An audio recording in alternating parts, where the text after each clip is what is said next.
time again, and I am not your fool. Not this time, 'cause I'm the wiser of us two. I'm the one of like the antithesis of you.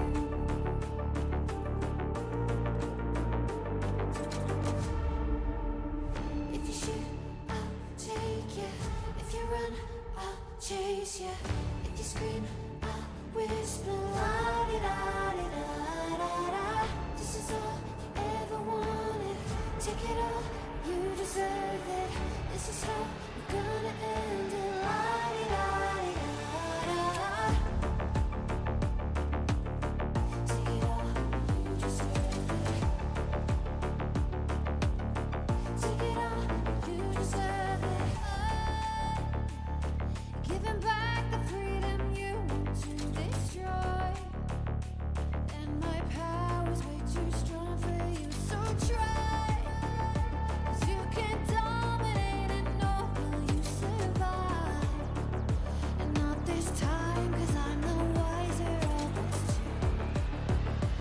I'm the one of life antithesis of you. The fire in my heart will only grow. If you shut the gates, I'll burn them down. I am 1,000 steps ahead of you. You'll see soon.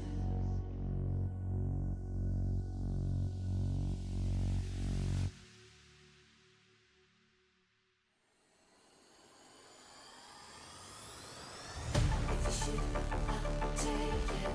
If you run, I'll chase you. If you scream, I'll whisper. La-di-da-di-da-da-da. This is all you ever wanted. Take it all, you deserve it. This is how we're gonna end it. La-di-da-di-da-da-da. If you shoot, I'll take it. If you run, I'll chase you. If you scream, I'll whisper. La-di-da-di-da-da-da.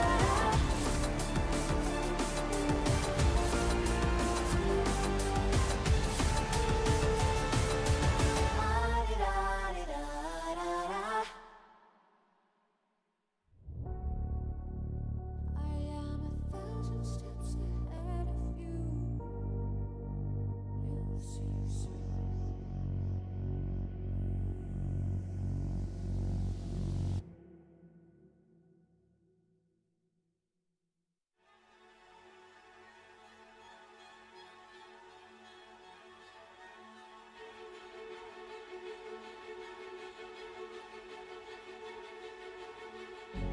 This world is slowing down.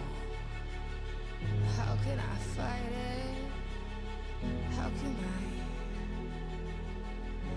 listen when there's no sound? Oh, the wolves are out. Yes, the wolves are out.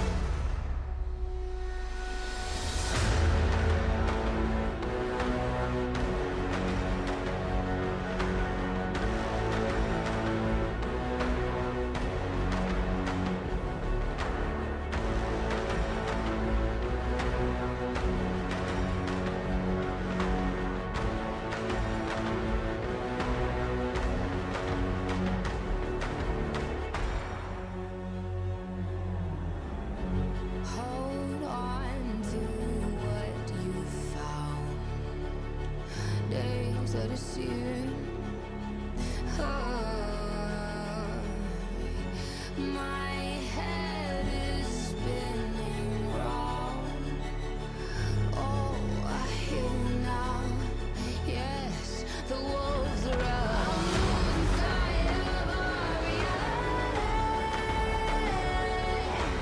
Satellites singing serenade. Send out a signal, please remember me. Send out a signal.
There's a million shining stars, and I don't wanna be alone tonight in this darkness. Yeah. They keep on selling us dreams to get this higher. It's in the energy all around us. Man, it's divine. The sun went down, I made my home. I rested my head on a stone. I see the stairway in front of me. Who is this being in my dream? I was tripping, uneducated, buzzing, riding the wave, spaced out. I left the room, came back again. It's almost noon. A sea of people, their hearts beat. They saw the sounds, witnessed the crease. They're impatient, couldn't take the weight. And after 40 days, they met their graves. From when a new generation rises, the truth in their hearts reside. From the east to the western lights, they'll rise up and claim their right. It's in the stars, my friend. Look up again. No time to pretend. Until we're dead, we fly when we can. Get down with the plan. Adrenaline. There's a million shining stars, and I don't wanna be alone tonight in this darkness. Yeah. They keep on selling us dreams to get this higher. It's in the energy all around us. Man, it's divine. There's a million shining stars, and I don't wanna be alone tonight in this darkness. There's a million shining stars, and but it's divine.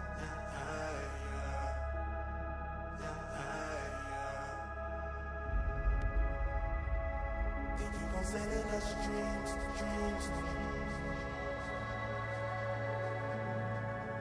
It's in the energy all around us. All around us. All around us.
Underrated, maybe.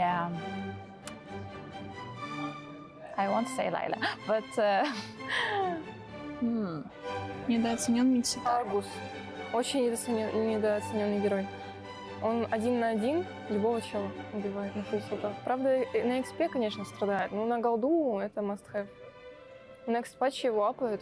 Все будут играть на Аргусе. The hero that I really don't like to go against is Lucian because whenever I try to go near, she will pull me, boom, boom. Because that hero can the first skill, the second skill is it? The second skill can lift up and then pull me to another side. Yeah, that one I really don't like. I get really annoyed. I don't know, for me, underrated is Alice. Esme in jungle. I love Esme in jungle very much. And Vendetta, of course. yeah, Vendetta. Very underrated. Because it's my main hero and I don't see a lot of people play with it. So, don't like that. I think the underrated heroes is Zaz. Because he's good. Yes. Because in Malaysia, we rarely use it. But when I came here and then I tried to play rank and then people all ban Zaz. Yeah, ban Zaz. They respect ban her. Yeah, but in Malaysia, we don't ban any Zaz. Но Дариус считается самый сильный лайнер за счет того, что он берет соло перк, фул и погнал. Вторым скиллом шотает любого персонажа. Ну, типа, это можно задолжить, если быть умным. I think the hero that they're gonna pick the most is Ling because right now he's in the meta and he's a really OP hero that he can rotate through the map really fast. Yeah. I think the most heroes that people will pick is Terizla. Because he is too overpowered in right now, meta. Yeah, probably they ban or pick the heroes. I like K1, but yeah, you know his hair damage now. It's not that good, so I can't play hair now.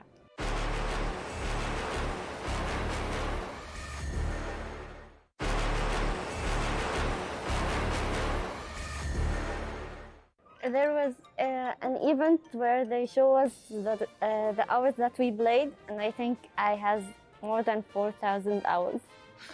4 года и 451 звезда. This month, July, right, we started training. We trained from 11 a.m. to 12 p.m. 12 a.m. Это я не играю на ранг. My rank is Mythic Glory. Мифический бессмертный. Highest immortal. Marcha too.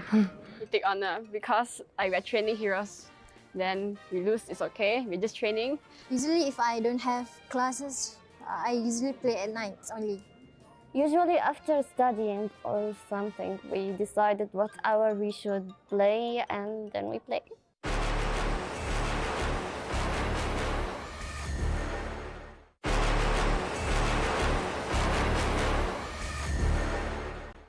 Mia. On the first day. Mia.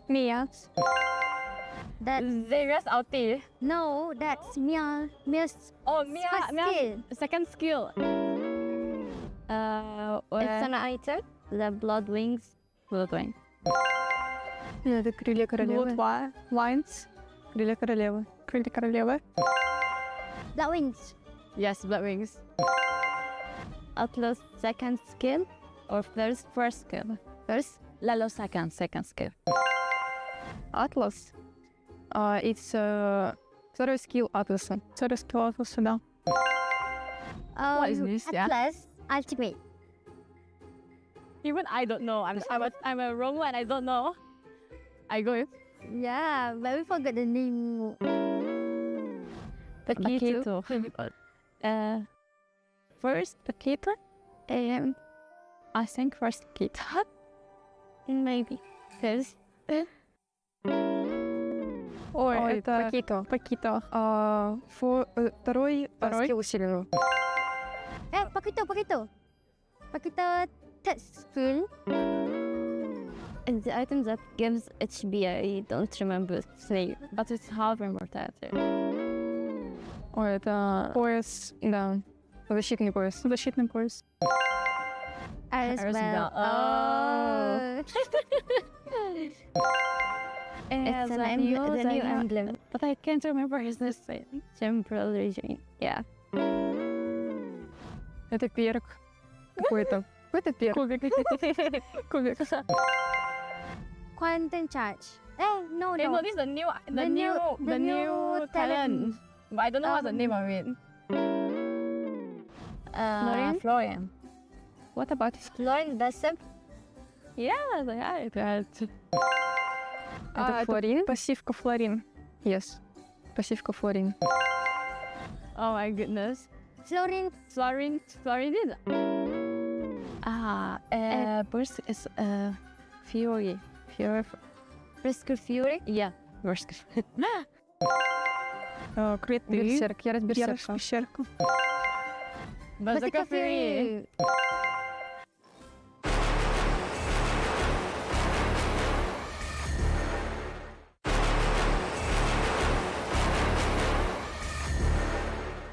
Our team is actually a pretty new team. Ever since MWI, the announcement for MWI released, our captain Ashley, she created a team, and after like a lot of roster changes and adjustments, we got to where we are now with our 5 players and our sub Stella. And for me personally, I think I just got out of NACT playing a different role, mid lane, which is my main role, and I had 2 months to adapt to jungle. And I guess it was an interesting opportunity for me because I've never played jungle before, and this is my first time playing jungle, so we'll see what happens. So we have me, Nicolette, jungle, and Ashley mid, Panda for gold, Jewel for XP, and Emily for roam. And then we have our sub Stella along with our coach Midnight, and we also have an additional like intern coach who is Rex, and our manager G Daiko. I used to play mid lane for BTK in the NACT Spring 2024 season, and I'm not there anymore because I don't think they had anything personally against me. I think they just wanted a different player. Like, they just preferred Mar Cutie over me. Like, there's nothing else to it. I don't think there's like personal hate. But even if I was playing with them and if we qualified for MSC, I was still gonna play in this women's tournament because me and Ashley have been talking for 6 months about creating a team, and I'm glad I have this opportunity to play internationally, whether it's with MSC or MWI. I'm very grateful to be able to represent Cloud9 in MWI because I feel like you don't get these opportunities very frequently. Like when you grow older, you're not going to be playing these games and playing competitively. I feel like you have to be young, and that's where you shine the most. Thank you to everyone who's been supporting me since the NACT Spring 2024 season and has been following me throughout this journey from NACT to MWI. And shout out to all of my friends who helped me learn jungle because they knew that it's a new role for me. And yeah, I appreciate all of you. Love you guys.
لحظات البداية عاشت معنا، كنا نحسبها وقت للتسلية بس، نحسبها بس ذكريات. عبود أعطي أختك اليد يا ولد. ابتكرنا فيها ابتكارات، وإذا بغينا قلبناها خرافات. كنا نحسبها بس لمة وصحبة وسهرات، انتبه نوب ترى نوب. لكن كنا نشوف عالم ما حد يشوفه. ليت يشغل وقته بشيء يفيده. الله عليك على اليد صوت. عالم كبر وعاش فينا، عالم الحماس فيه يوصلك كل مرة لحلم أصعب، بس ما يصعب عليك. بارد معك وين ما تروح.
Ladies and gentlemen, welcome back into MWI 2024. Of course, together with EWC, we have went through quite a bit already yesterday. And as you guys pretty much know, we are here in Stream B. We are going to be watching the Tiebreakers match.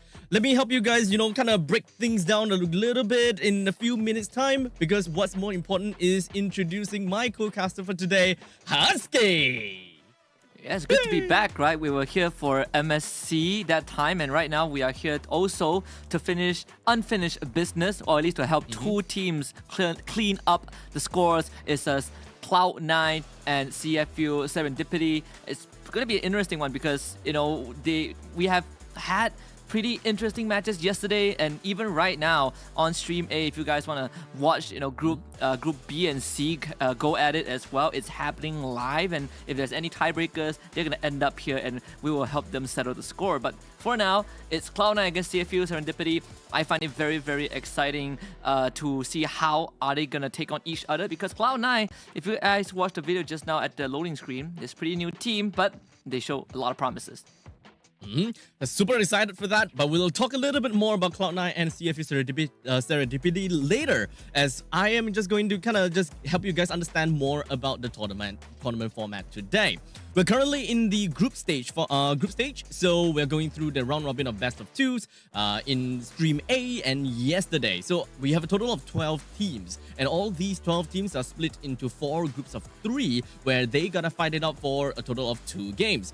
And in an off chance where there are 2 teams that kind of have the same points, they will come together to fight it out in Stream B, which is what we're going to be looking at today for between Cloud9 versus CFU. Following up after that, we'll have the top 2 for each group to move on over to the playoffs in a single elimination format, all of which are all going to be best of 3 to quarterfinals, semifinals, and the final will be a best of 5. Of course, when we are looking at all of these tournament format thing, we gotta have to expect prize pool, right? So we have a total of $500,000 on the line, Husky. $500,000. Yeah, $500,000, and a big chunk of it goes to the champions. $180,000 for the first place winners, and all the way down to $15,000 for the 9 to 12 placing team. So that means that if the team doesn't make it through group stage, they would still walk away with a decent size of the prize pool. So at the end of the day, it's more about which size, how big of a pie do you get at the end of this, which we've already eliminated Tidal Legends Gaming from Group D. I think Falcons Vega already is officially out of the tournament because Group C, they did play, I think, 2 of their best of 2s already. And it's safe to say that, Falcons, they got 0-2 by the opponents, so that we have to say goodbye to them as well. But for this one, this tiebreaker is we are going to say goodbye to either CFU Serendipity or Cloud9 by the end of it. And I personally feel like, if there's anything we learned from yesterday's best of 2 between these 2 teams, is that they show a very, very vast variety of hero pools, which we'll get into in a bit, because all this culminates into the club championship format. There's a leaderboard because every single win, every single trophy that you bring back home counts into this, with Team Falcons right now in the lead with 2 championship titles, one in Call of Duty Warzone and the other in a recently concluded Free Fire. So they're basically leading the chart, right? And at the end of it, if the club wins the championship, they also walk away with a prize pool of, I believe, 7 million, which is insane. Ooh, wow, that's insane indeed. So you guys can pretty much understand that here in EWC, having club the club ranking is super important. And as you guys can tell, some of these clubs doesn't necessarily have to win in the championships. That way they will still be able to get a good amount of points for themselves. For example, for Team Liquid, with a total of 1150 points to their club already, despite not having a championship title just yet. So there will always be vast changes to this ranking system, or rather to these ranking list. And as the day goes by, weeks, and perhaps after a few months, we will have the final tally of who is the best club by the end of EWC. But speaking of best, though, I do want to talk a little bit more about who are potentially going to be the best teams here for the MWI, because we're gonna have to break things down a little bit as to what has happened thus far. So Husky, walk us through this. Yeah, I mean, very straightforward. For Group A, Falcons Vega, they are qualified for the top 8 for sure. We're looking at Cloud9 against CFU Serendipity in just a little bit. For Group C, Xeno Lilies and Victory Song Gamers, they are just trying to duke it out to see if a tie is ever going to happen, but they are guaranteed top 8 as they have eliminated Team Falcons Mina. For Group D, Vitality and Gaming Gladiators X Homegirls also made it through to top 8, with Tidal Legends Gaming waving goodbye. And of course, Group B matches will happen in just a little bit on Stream A for those who are interested. So we still have the Smart Omega Empress, Net Angels, and DreamHack Girls who have yet to take center stage. Plenty of games lined up, and I'm already noticing some very unique showings from some of these teams. I think Jushin was picked, and by the way, Jushin is available for MWI, so that does shake things up a little bit. The last time that we saw in MSC, we didn't manage to see Jushin. So coming into MWI, we're able to see that. I'm super excited and stoked to see what this annoying wishing lantern person will be able to, cause what kind of pandemonium in the battlefield itself. Now, you guys may be wondering, what's going on in Stream B? So let me walk you guys through this. We have this one game. It might just be one game, but you know, it's one of the most important games for these two teams. It decides whether you make it through group stage and get into playoffs, and it also decides the size of the prize pool that you potentially can leave the tournament with, right? Loser goes home with only $15,000, but if you make it through, then you guarantee yourself, you kind of raise the bar a little bit. But these two teams, they did tie with each other yesterday in that group stage, and looking back at the results, it was the average game length for these two goes around 17 to 21 minutes, and like I mentioned, right, they have shown an incredible vast hero pool, and the craziest thing is that in both games you rarely see duplicates on both sides. It really felt like these teams are of different personalities, and I wonder if it's gonna be the same going into the best of one later on.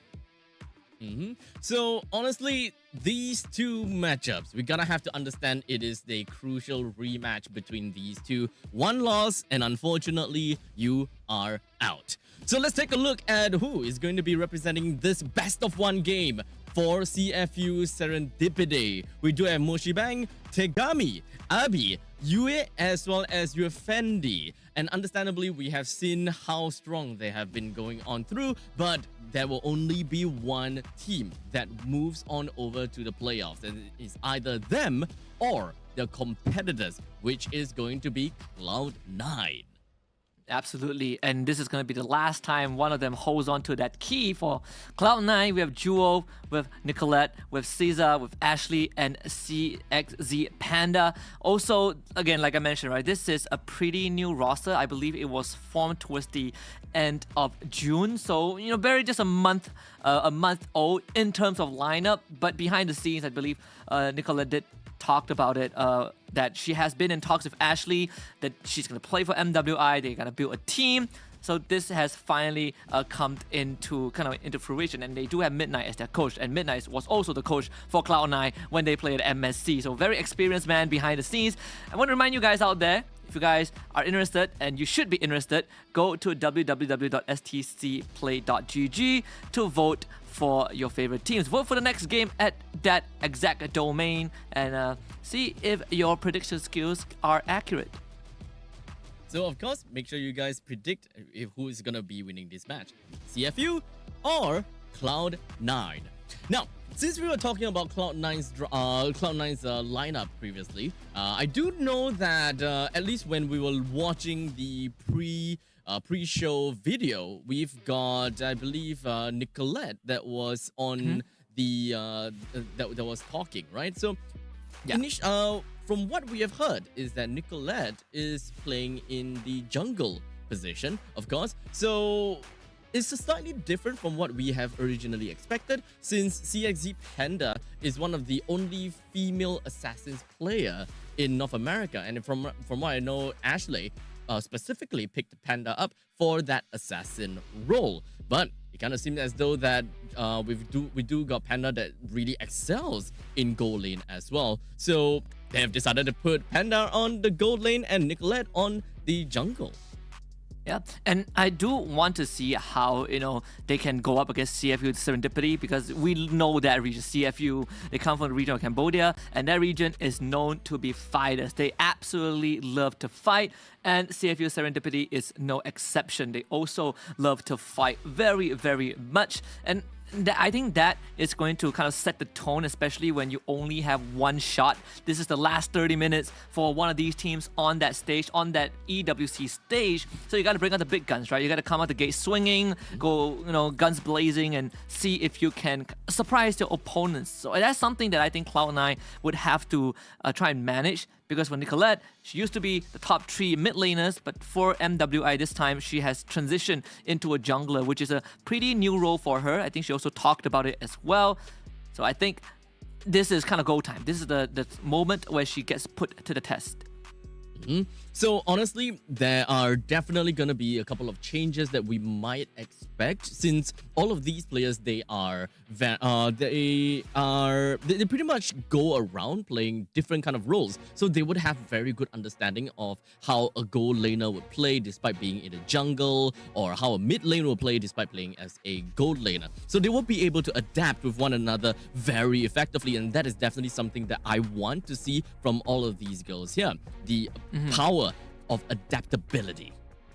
Yeah, I want to see if we might get an assassin matchup, right? Because right off the bat, Cloud9, they go for the Link ban, whereas for CFU, they're focusing a lot on Ashley's hero pool. No Valentina, no Faramis. Basically, you get that utility out of the way so that if C9 wants to play kind of the comp that they've been showing in that group stage prior to this tiebreaker, they will have to think twice, because Valentina has been a staple for Cloud9, where, well, Cloud9, they're going to take out Jushin.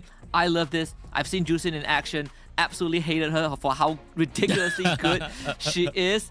I think they need to kind of adjust a little bit on how much it takes for you to grab someone with your lantern flare. So that's probably going to be a conversation down the road. But for now, get Jushin out of the way. I like it.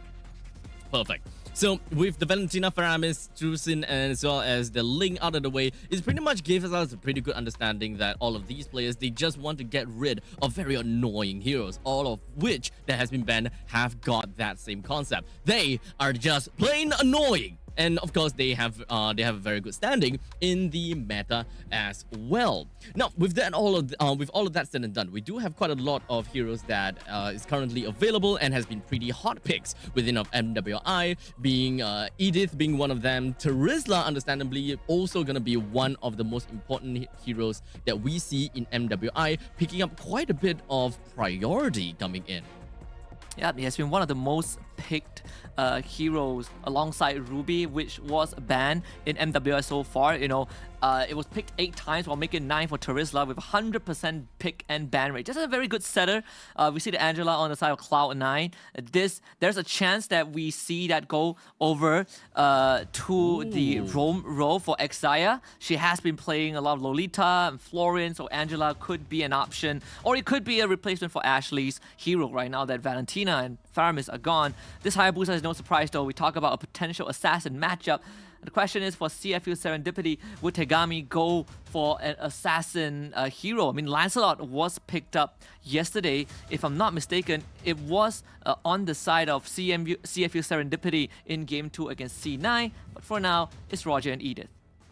Right. So CFU, they have a very strong main tree core for their lineup already. They have they have 2 members that is really good at taking up the front lines, so they have pretty much set themselves up pretty nicely. It doesn't necessarily fixate them onto, oh, we gotta have to play split push, oh, we gotta have to play on the team fight basis. There's still a lot of X factor that we can potentially see from the side of CFU Serendipity based on what C9 eventually drafts for themselves. Like, for example, if whether the Angela is actually going to go over to the middle lane, try to understand what kind of weakness we may potentially be able to see from the C9 setup. And right as we say that, we only see fragile heroes coming from the side of C9, all of which are very weak in the early stages of the game, except for the Angela, of course, with one of the strongest first blood potential. But regardless, we can kind of put that aside first, because we still don't really have a very good idea how they would want to play this Angela coming into this match. I would say, you know, for this Angela, again, it is up in the air whether it goes for Exaya or Ashley. Just based off of the track record, right? We haven't really seen Ashley get tested too much in terms of the hero pool. She's been getting Valentina whatever she wants. Same as the carry, it has been majority, I think 3 out of 4 games they played so far in the group stage up to this point has been carry. Well, no, 2 out of the 4, half of the games they played, in fact. So Vexana Lilia gets banned out. We're looking at the mid lane being targeted. Now, CFU Serendipity side, the mid lane pool, it is shrinking. They do love that Vexana now that it's out of the way. You still have the Nana, which is an option that we have not seen too often, but it could be a choice, right? We're going to take out the X-Borg first, because there's Edith and there's Terizla. You just generally don't want to deal with the X-Borg. You could look for Lapu Lapu ban as well. Lapu Lapu, Yuzhong. I think they have pretty decent options. And you also limit what Cloud9 can do now that they have the Angela on their side.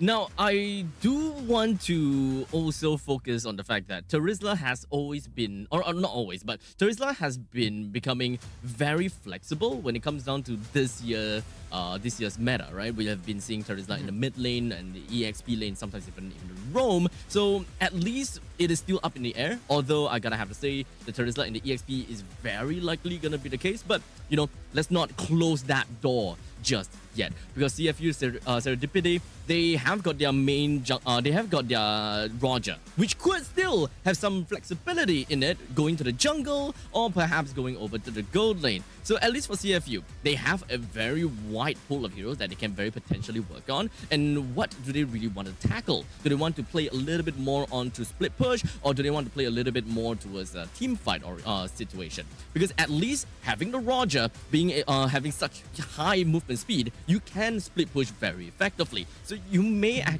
can actually forego heroes that do well in mobility, especially since you can actually put a Roger and kind of tally it in place with Hayabusa. The only thing that you gotta have to be careful about is the global presence of this Angela, as well as the Ogi Shadow Kill that this Hayabusa is capable of unleashing onto this Roger. See, the Esmeralda is one of the heroes that Jewel also favors. So, you know, C9 going for the comfort picks. So, Esmeralda, not sure how I feel about it. I mean, you can definitely sandbag the Terizla. You take some time to ramp up. The Nana that I didn't mention early on, that can be an option for CFU Serendipity. That was out as well, alongside with the Claw. So we do get the Roger jungle. Pseudo assassin, I suppose, but yeah, double marksman jungle. You have the Claude for late game, and the Roger late game is also incredibly scary. I love the CFU lineup. I think right now it's very well rounded, decent crowd control, great damage, great setup. For Cloud9's side, I think you might have to put this Angela mid, right? You need someone in that roam role. You need Exia to kind of have a hero that can set things up for you. Maybe like a Tigreal or a Minotaur. If you put this Angela in that roam, I think that mid laner has to be someone with an explosive power, which I don't really see too much of right now. Perhaps a Novaria or Farsa. There we go. So we get the Grok for the side of C9. Love this a lot more. So Ashley is going to get the Angela mid unless they play the Grok mid, which seems like it. Oh, okay. That could be interesting.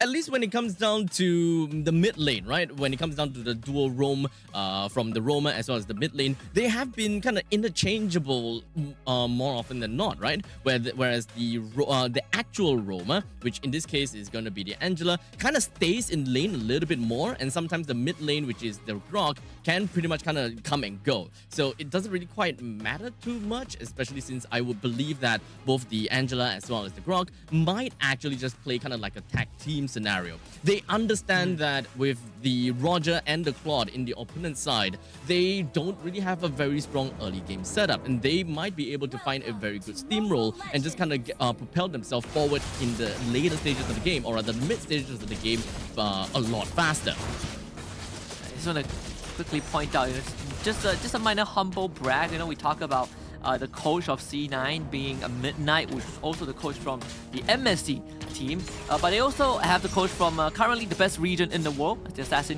assistant coach, which is Rexwin from my region, from Malaysia. You know, we got the bronze medal during SEA Games. Just saying. But yeah, I mean, C9, at least coaching staff, they're in good hands for sure. And now is to see how much damage they can do. With this Grok Angela, I don't mind it at all. I mean, you have very decent coverage. But the main thing is to get this Hayabusa ahead. Hayabusa running Warcry, you get a lot of damage once you get on top of someone. Another question is, who do you want to get on top of, right? Roger, not exactly the easiest. Nana with the passive, it's kind of a waste. Claude, hard to catch. So Nicolette has her work cut out for her.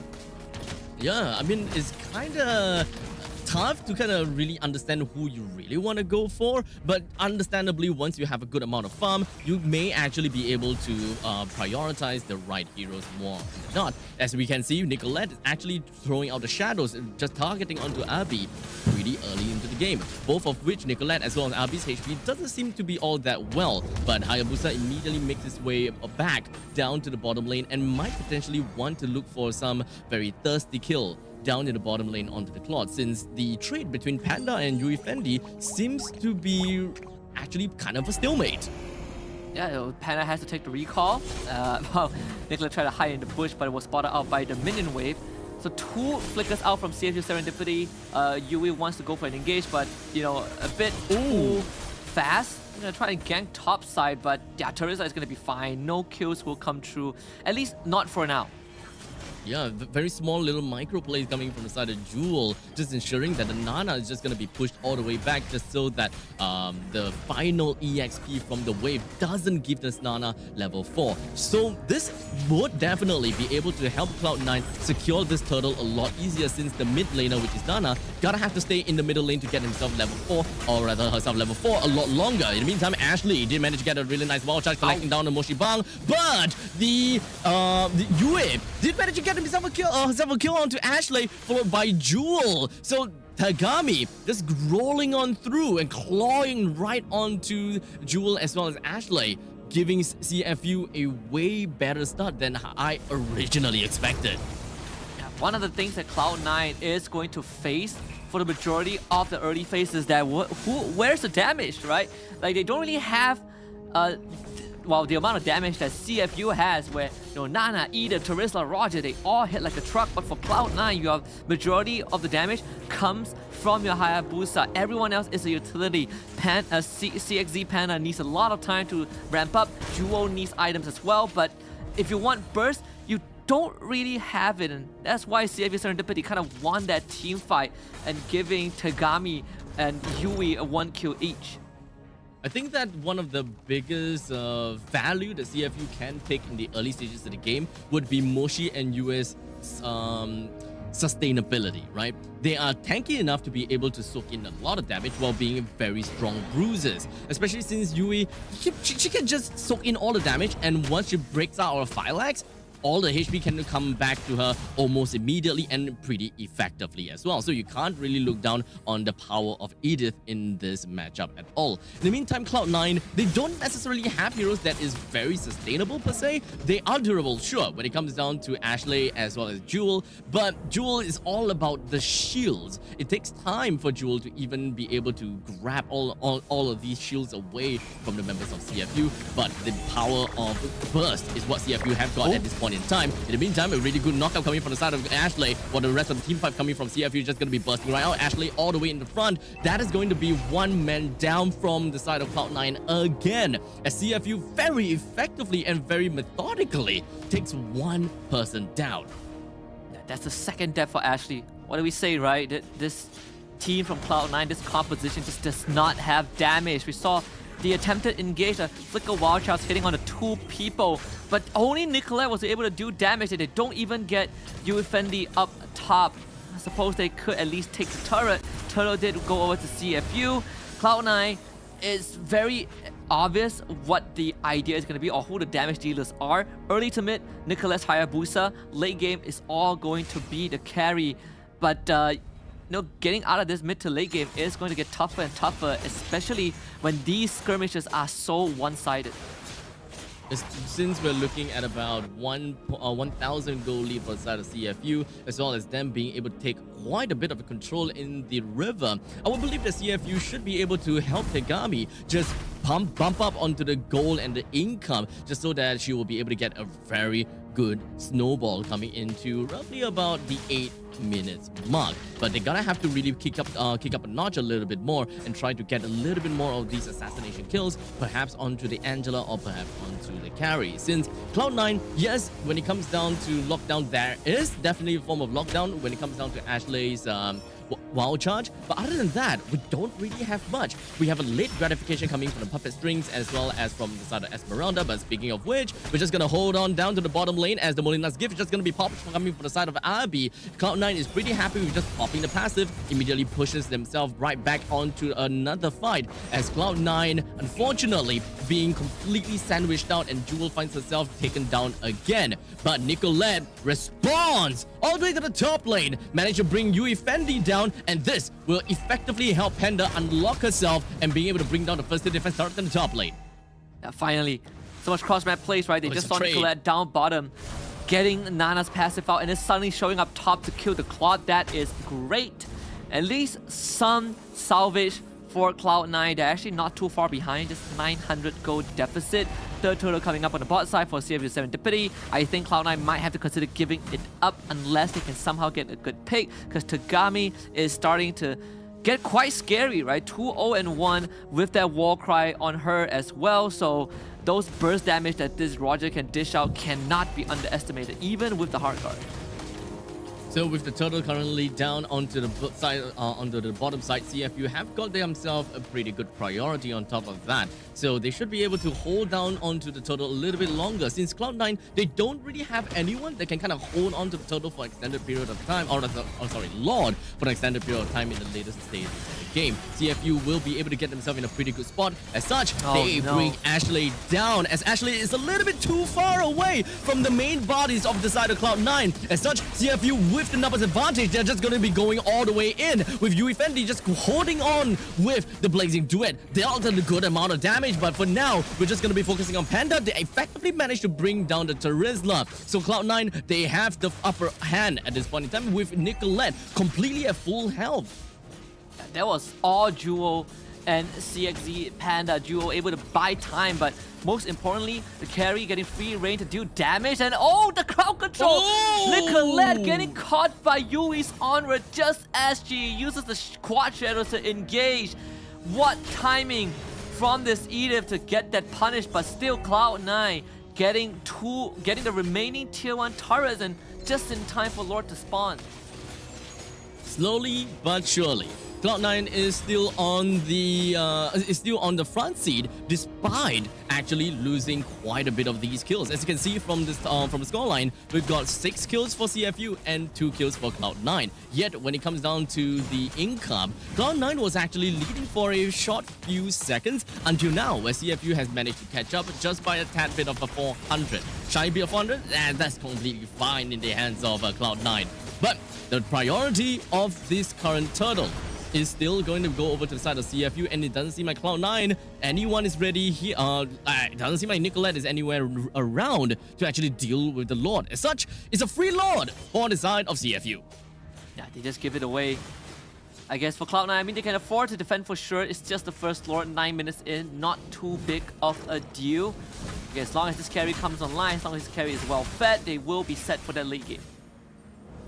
So completely, all of the members from the side of CFU and Cloud9, they're just huddling up in the middle lane as we do Ashley with a flicker right through in the middle, but it doesn't seem like it did manage to do too much. Ashley with the conceal walks away, now just going to be leaving Panda in the front lines, but fortunately Panda walks away, still alive, while CFU is still going to be pushing onto the advantage and really wants a piece of this turret in the front lines. In the meantime, the Ogi Shadow Kill just going to be popped right out. Nicolette no longer have got any elements to work with on an assassination on the sidelines. But now, the main thing is for the side of CFU, they got the attention from Cloud9 and bottom lane pushed up pretty darn hard. Still want to do this. I think they can push the turret. Now, the Lord has been slain, so unfortunately for CFU, tries they made it cannot get through that mid-tier 1. Cloud9 should be able to defend this. Glowing one was purchased by Exia, so some extra damage, some extra healing. Jewel gets gone on, but should be fine, as the Esmer is an Esmer after all. So overall, I mean, Cloud9, all things considered, they defended their base quite well. I mean, they did lost the bottom tier 2 thanks to the Lord, but mid-tier 1 still remains. The fight just now was quite eventful, right? The sideways flicker wild charge from Ashley to work with Nicolette were not able to get the kill. The point blank penalty zone missed by Moshi Bang. That could have been a takedown onto CXZ Panda, but that did not happen. So a lot of events that led us up to this stalemate. Cloud9 catching up in terms of net worth, and I dare say, you know, because of all these close calls, Cloud9, they're gonna eventually reach that critical mass, and that's where CFU Serendipity will have to be a bit more careful setting up for the second Lord up on that top side. CFU definitely showed that they are very eager to fight, and they are bold when it comes down to all of these fights. Very confident, if you ask me. But unfortunately, there have been too much times where Cloud9 managed to outmaneuver CFU when it comes down to the macro gameplay. As you can pretty much see that there is already a total of 3 turrets in the top, bottom, and middle lane combined taken down. So at least when it comes down to taking the river control, Cloud9 definitely have got a way better spot since their middle lane first hit defense turret is still standing tall. Cloud9 did a pretty good job keeping that turret up, to be honest. Yeah, absolutely.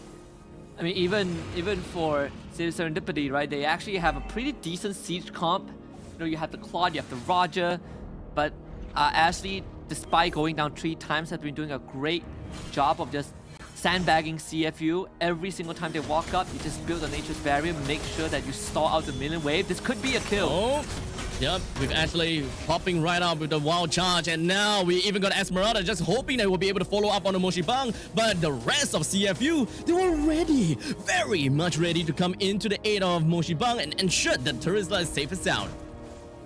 Also, overall, we're starting to see this carry really hurting. That was your front line, by the way. That was your Terizla, the guy with the body of a smith who was supposed to be an impenetrable wall and almost went down in a few seconds thanks to this carry's true damage. So this Roar Dance is going to get a bit deadly. Esmeralda Duo is going to throw her body every single time she has Purified online, but CFU wants the Lord. They have definitely got the chance to pick up the Lord, but Ashley with the nice little barrier to make sure. Oh, the 3-man wall charge! That's what we want to see! Moshibang all the way in the middle of the fight. Wasn't able to do too much when it comes down to the penalty zone. Tegami all the way in the front lines. He's still stripping everyone to shreds while Nicolette deals with Tegami's friends down in the back lines, while Panda throwing all of these spinning light wheels away on the CFU. Cloud9 emerged victorious in that fight.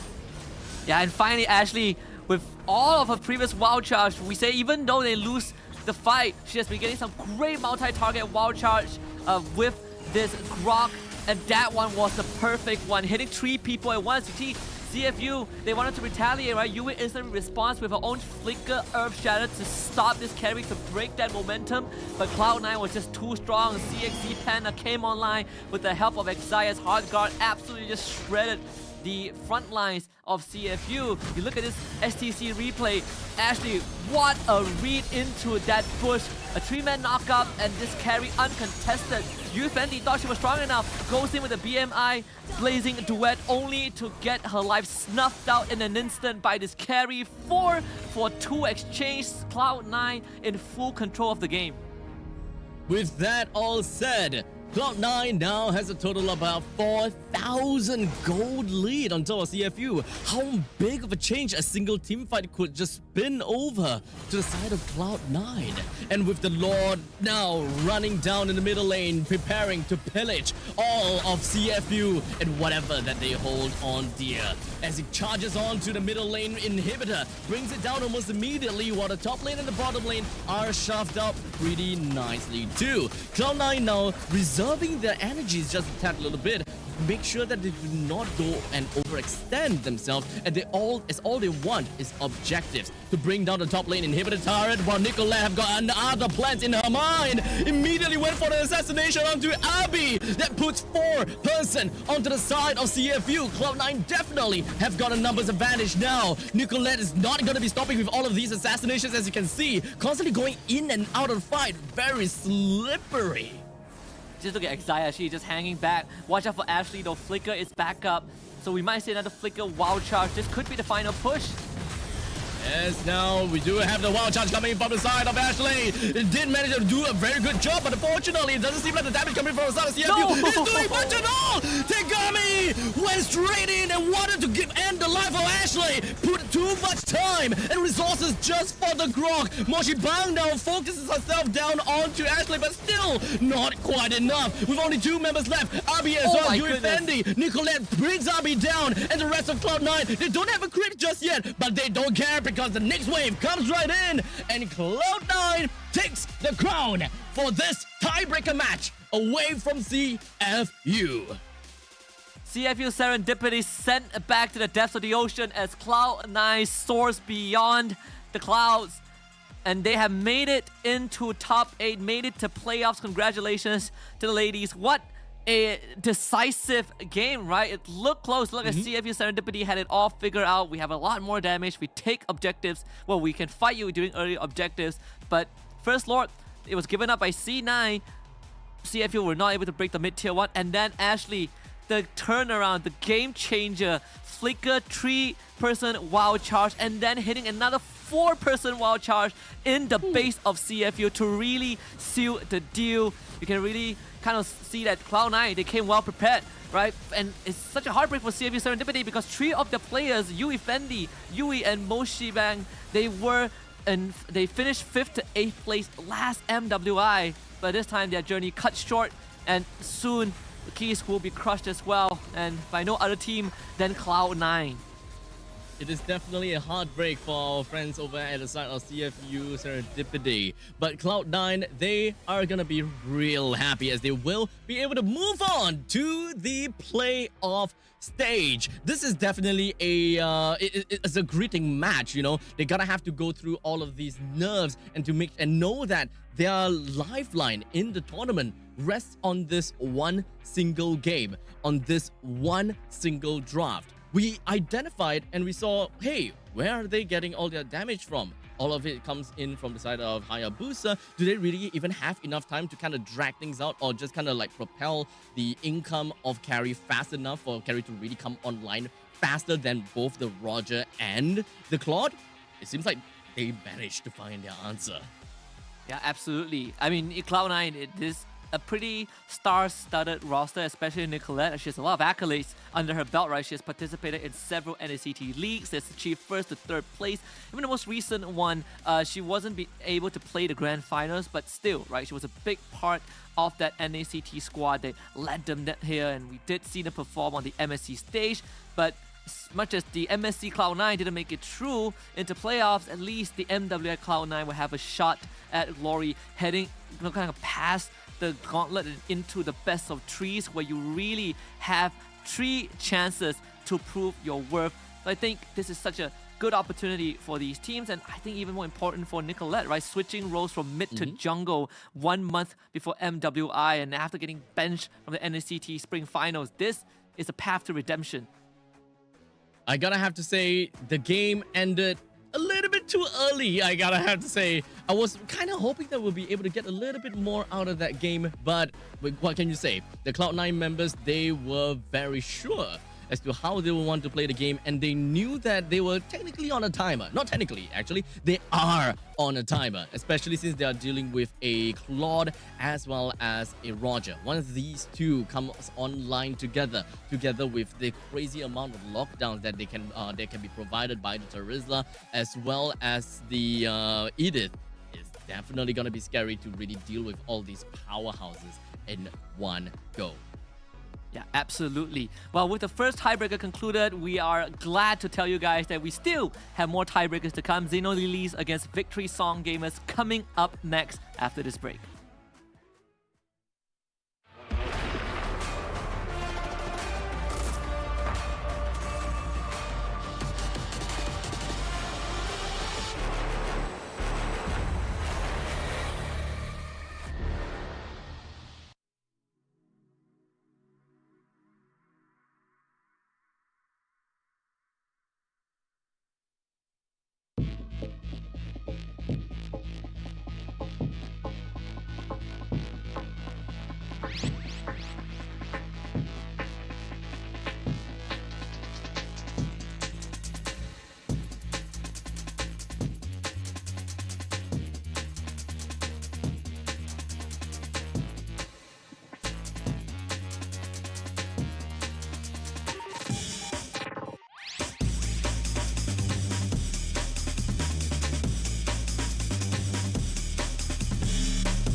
I heard that you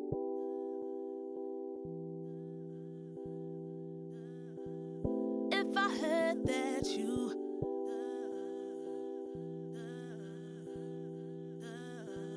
If I heard that you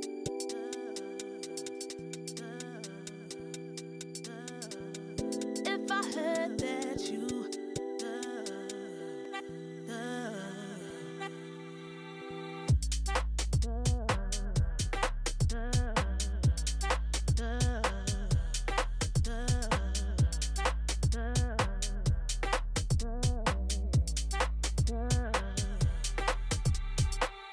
What a shame on me.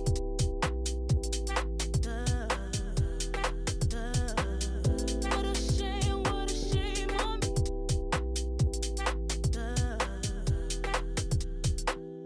If I heard that you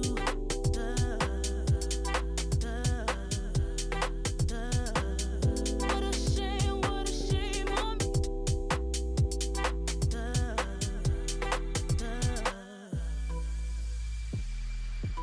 Way you do it, the way I live a life. Way you do it, the way I live a life. The way I live a life. Way you do it, way you do it, the way I live a life. Way you do it, the way I live a life. The way I live a life. Way you do it.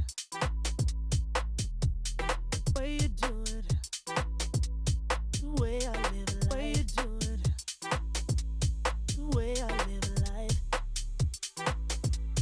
The way I live a life. Way you do it.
Honor 200 series, the best portrait phone AI empowered. Studio level, AI portrait camera, 3 hardcore portrait modes. Color, vibrant and classic to capture portraits that truly stand out. AI empowered magic portal. Snapdragon 8S Gen 3 AI chipset. 5,200 milliampere per hours silicon carbon battery, 100 watt. Honor Supercharge. This is Honor 200 series. You ever wondered how a Hollywood movie is shot? On a Sony. You review it on a Sony. And how do you make that sound epic? You record it on a Sony. Lunch break on a Sony. So why wouldn't you watch it on a Bravia by Sony? Have you got what it takes to get to the top? It doesn't matter how high you climb. To reach the top, even the biggest champ needs a break. So you can recharge, dive back in, and dominate.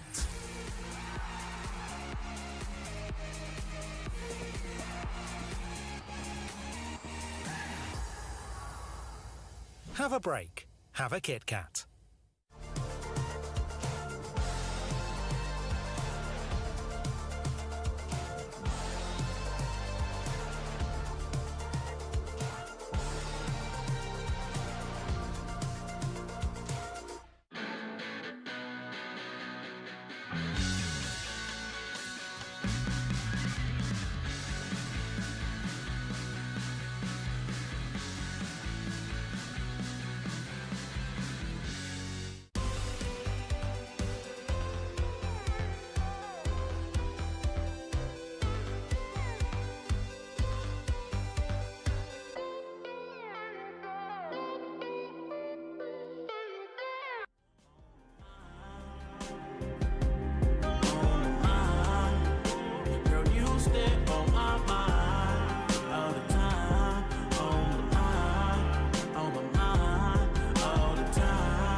Turn up this up right now. I like this up right now. You might be stuck right now. This might loosen me up right, up right, up right, up right, up right now. Get off this bus right now. You're acting sus right now. This one. Turn up this up right now. I like this up right now. You might be stuck right now. This might loosen me up right, up right, up right, up right, up right now. Get off this bus right now. You're acting sus right now. This one. I know what you want. I know what you need. Here's some seeds. Grow some trees. Ain't no smoke, it's made for lungs, but you believe. But it's okay, we make mistakes, be relieved. So why art doubting? They're not like me, my eyebrows too intense. I rock out like the Brahma. I wanted to be like Dwayne Johnson. Teacher said I'm trouble. Once I got my dreams won't work, I started snapping, I bust bubbles. I think it's how creators see. Other creators be perceived as fly. You're whipping right, but off IG, you're broken cheap. I need an electric bike to vend this food, to vend these rules. Get these tools, cause haters drool, they're watching me. Haters discretion advised. Oh me, oh my, I just want to survive in the sea under darkness. Hiding from the light, all we do is push violence. Pain over violence, radio silence. Turn up this up right now. I like this up right now. You might be stuck right now. This might loosen me up right, up right, up right, up right, up right now. Get off this bus right now. You're acting sus right now. This one. Turn up this up right now. I like this up right now. You might be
All right, ladies and gentlemen, welcome back into MWI here in EWC at Riyadh. My name is Abstract. With me here is Husky, and the both of us is going to be covering this upcoming tiebreaker match between what was that again? Victory Song Gamers versus Zyno Lilies.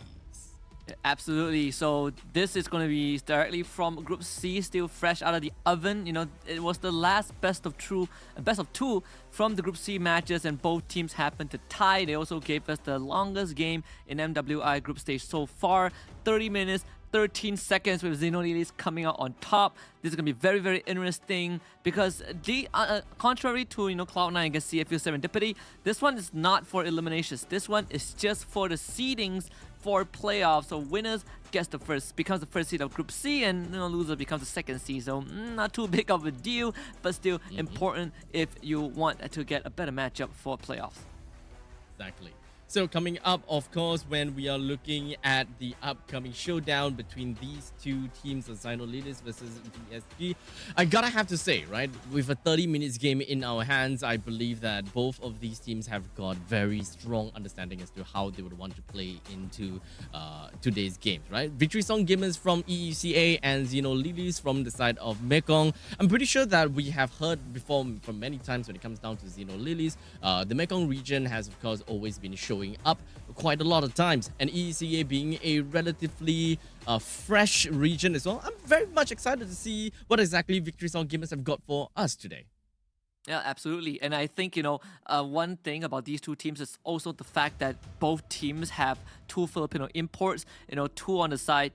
For the side of VSG, it's going to be the gold laner and the roamer, Rian and Gaily. But for Zyno Lilies, it's actually the jungler Ramichi and the gold laner Taro. So we took a look at the matchup. Let's take a look at the roster. Zyno Lilies starting it off with Kao, Ramichi, Sa, Shiromi, and Taro to kind of make up the entire roster, with the highlights, I mean, specifically for me, being Ramichi in the role of the jungler.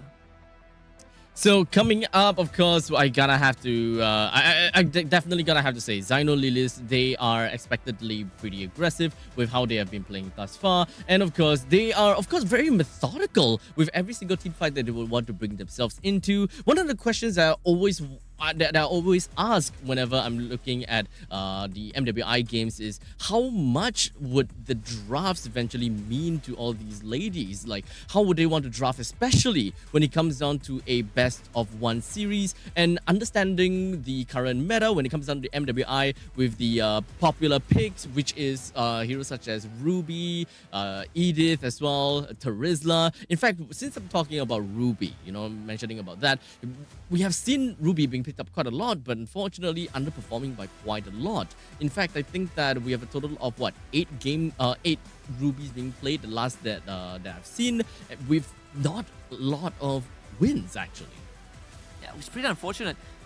But you can say the same for Terizla. A lot, basically 100% pick rate, right? Either you're picked or you're banned, and the most recent one was a victory. Well, actually, it was a loss, because Sina did beat CFU, but we gotta look at the opponents of Zyno Lilies, which is going to be Victory Song Gamers from EECA, Minon, Kyoe, Synchro, Gaily, and Rian. And I mentioned that for the side of Zyno Lilies, we're looking at Ramichi, which is basically the jungler. For VSG, it's Kyoe. Right? These two are going to be, at least for me, the key matchups coming into this series, especially Kyoe, because I was able to tune into one of VSG's games early on when they went up against Falcons Vega Mina, and she played a insanely nasty Benedetta jungle. So I think we are in for a treat. I mean, whenever you're talking about Benedetta, I'm always just gonna be like off my seat. But whenever I'm thinking about Benedetta, it's always been EXP lane Benedettas, because when it comes down to EXP lanes, Benedetta will be able to shine a lot more when it comes down to, really exerting dominance around the lanes. You want to cut lanes here and there, you want to be in the top lane, middle lane, bottom lane, all at the same time kind of thing.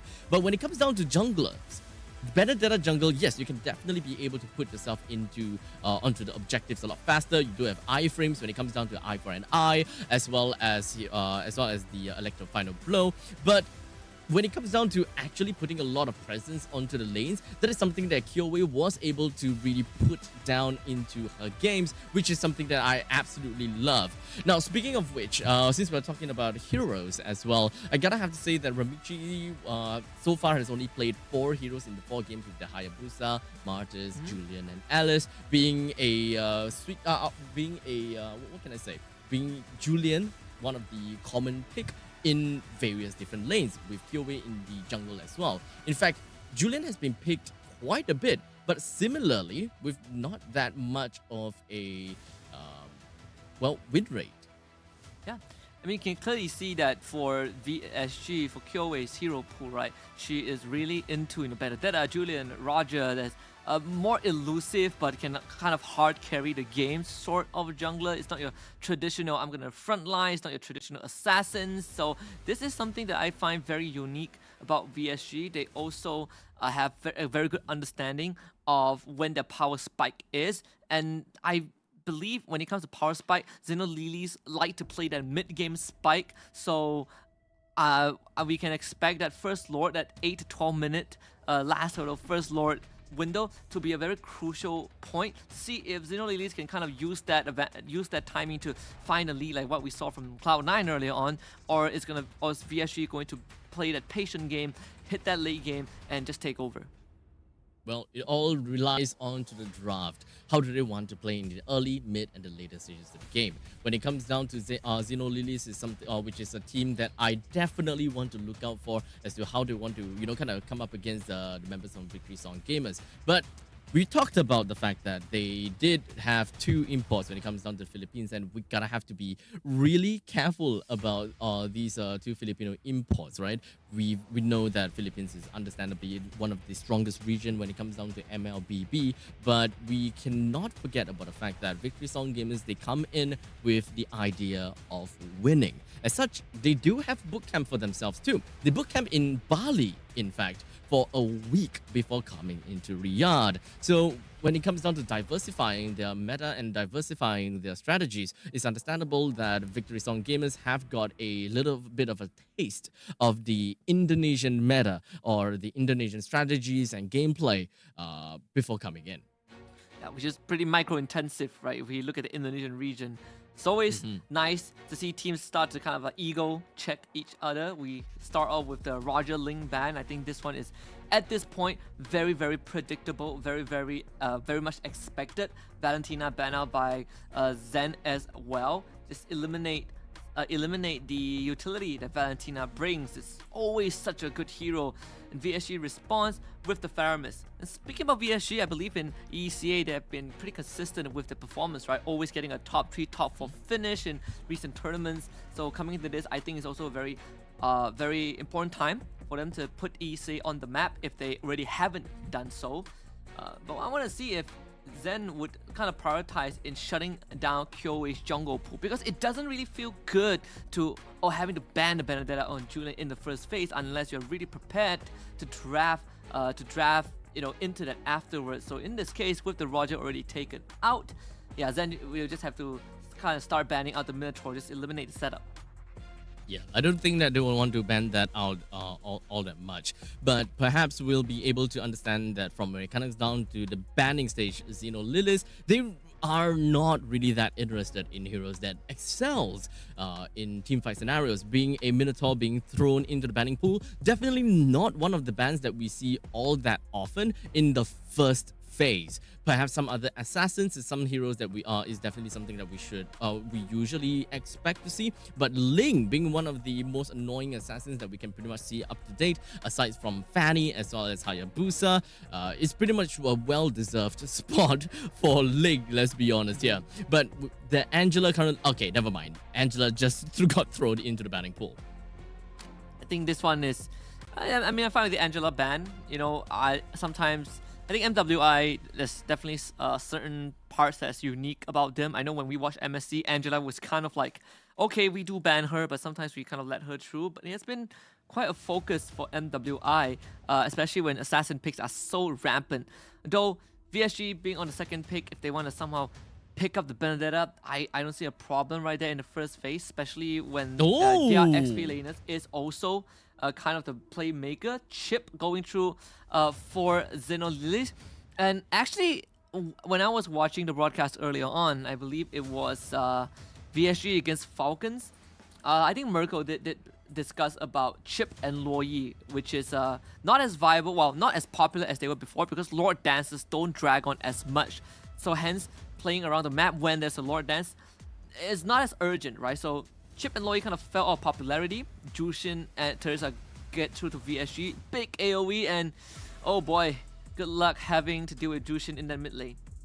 Ooh, annoying Jushin. But this is definitely a very strong start coming in from the side of Victory Song Gamers. When it comes down to Xenolilies picking up onto, okay, as you have said, you know, we've got a Luoyi as well as a Chip.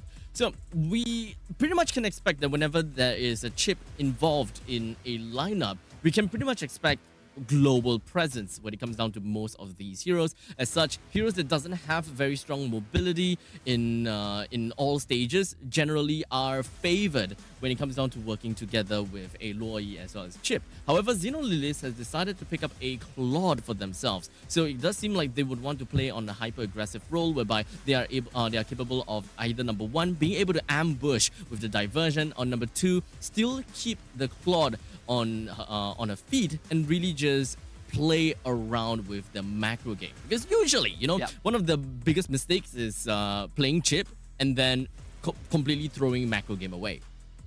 It's a very straightforward draft, right? Very honest. There's no like smoke and mirrors from the side of Xenolilies. The Julian coming out from VSG, we've talked about this. It's probably going. It's not probably. It's 100% a kill with pick. Revealing the core draft right off the bat, right? You know, mid lane, XP lane, jungle, all revealed to Xenolilies. So we're still waiting for the Roma and gold laner for VSG, of course. For Xenolilies, right now, they can start clamping down on that gold lane pool, especially heroes that can threaten the Claw, you know, the Moskov, the Harith, they are still available for the side of VSG if they so wish to go for it.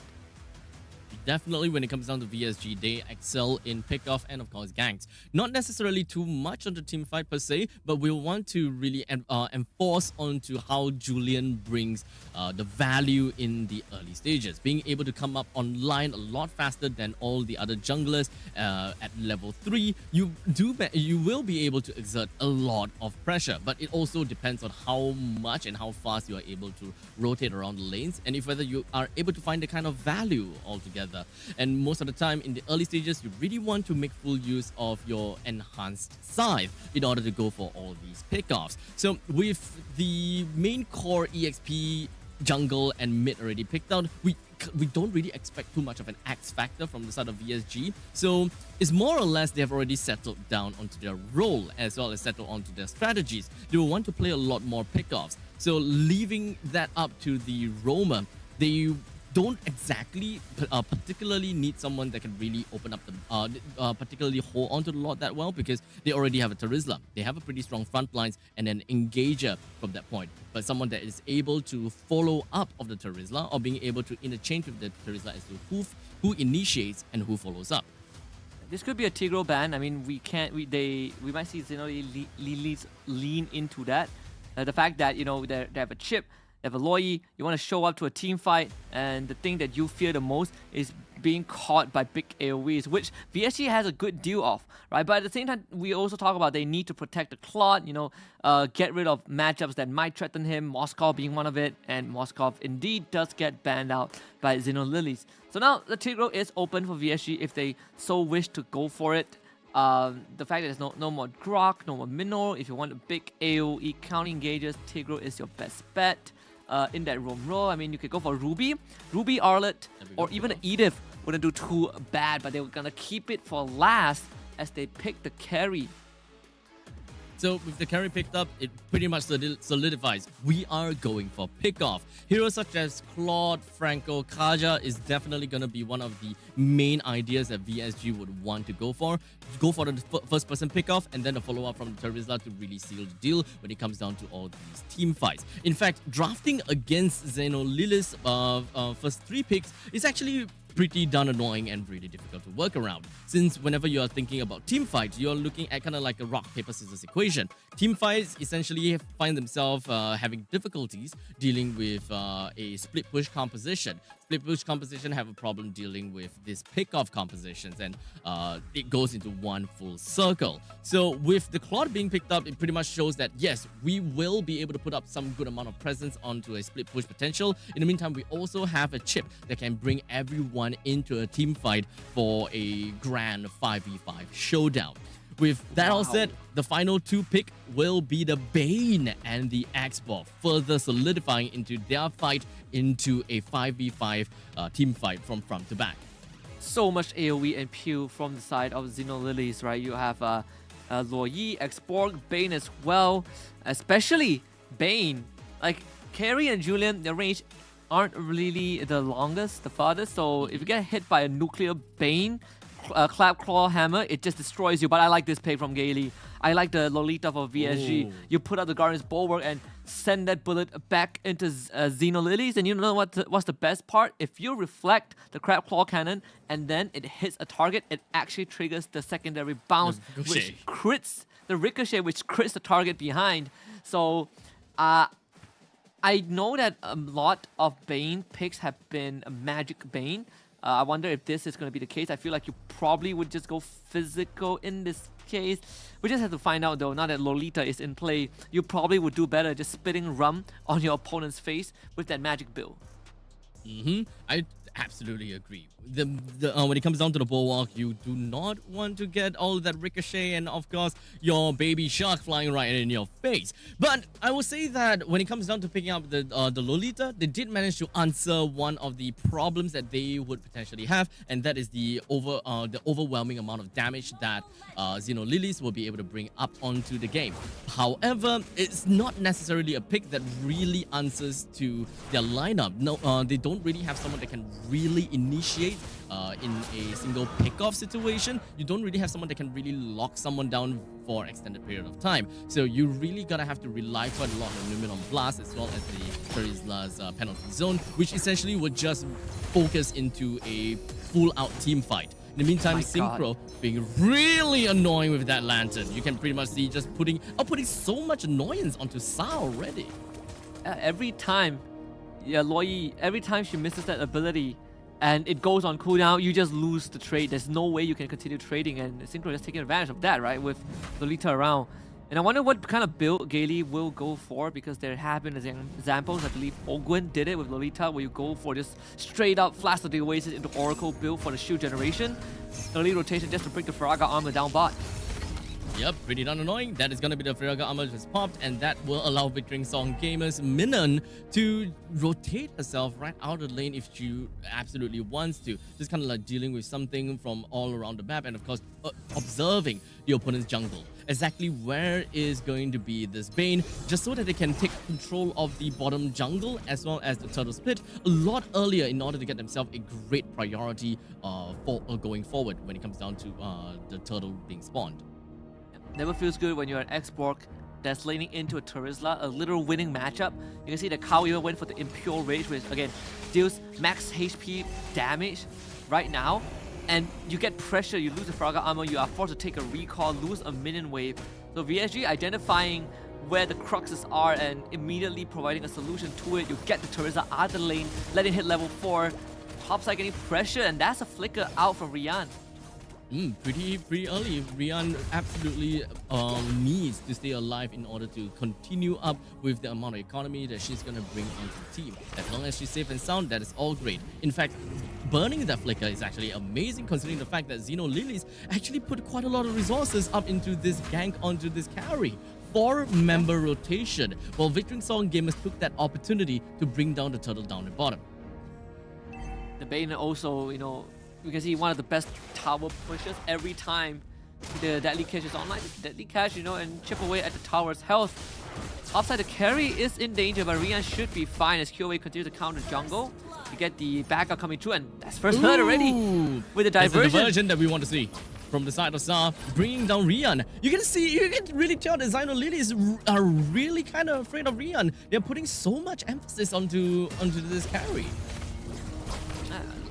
And I mean, this just makes life incredibly hard for VSG's top side. I mean, they have to bring the juice in here, but chip should go down. Yep, they Flicker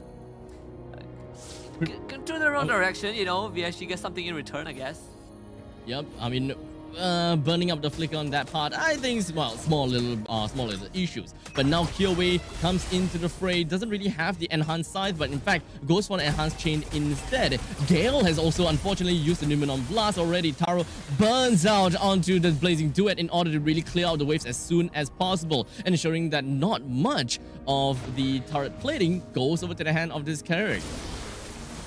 They're gonna continue camping in this bush, and Kyoei just farming up a storm, a full level ahead of Ramichi, despite the amount of pressure that Xenonese put on the top side. But you can see that it has amounted to something, right? A 1k goal advantage. And wow, chip portal. Oh. Yep, just all the way up to the top side. Once again, really, it's all just a party over here. As we are just going to be going straight in for a 5v5 match. Victory Song Gamers is exerting a lot of dominance on the side of Xeno. Lily's bringing Xiaomi first person down. Oh. Gale flickers on backwards to ensure that she will be able to be safe and sound. No one from the side of Xeno Lily's managed to get a single kill, unfortunately. All 4 flickers blown by the side of Xeno Lilies. The moment the shortcut got used, you can see that Minun did not hesitate, instantly goes through the portal and even lands a penalty zone to allow VSG to find the kill onto Shiromi. At the end of the day, VSG, the fact that they came out on top of that and lost no one in the process allows them to reset, perhaps set up for the second turtle. Definitely a great good advantage from the side of PSG. Getting themselves the 1 kill, and the fact that Kyoei was able to go for a counter jungling, just kind of working around with the vertical jungling onto the slowness of Bane. And of course, when it comes down to allocating resources up to the top lane for extended periods of time, it definitely did manage to bite onto Xeno Lilies. But for now, we don't have Minan just going to be jumping onto the back lines when it comes down to the penalty zone. And of course, being able to lock right down the side as well as Ramichi. The rest of the members from the side of Xeno Lilies understand that they gotta have to fight back as much as possible. As such, bringing Minan down while she was completely out of position, as well as Gale. With that, 2 frontliners unavailable, Victory Song Gamers still intended to fight it all the way through, pushing away the Xbox Claude as well as the Ramichi. The idea was good from VSG again, getting the win. Minun, the penalty zone hits the back line. Good counter engage from Kao with the last sanity, finding 2 kills. But VSG, they are very clear of what they want to achieve with that objective, getting the second turtle of the game, extending the goal lead, now 2.3k. The fact that Minun went for the War Axe means, you know, you get some extra damage and extra spell vamp in the process, and Rian even getting a kill for herself. And even chipping away at the mid lane tier 1 turret, bottom one will go down, and VSG is slowly ballooning that lead. And even getting themselves, helping the carry to finally take down a turret after a lane swap. So Victory Song Gamers, they do have a very strong sense of macro. They understand how they want to funnel their gold over to carry, understanding that carry will be one of the main damage dealers coming into the mid stages of the game once Kyoei loses that power spike.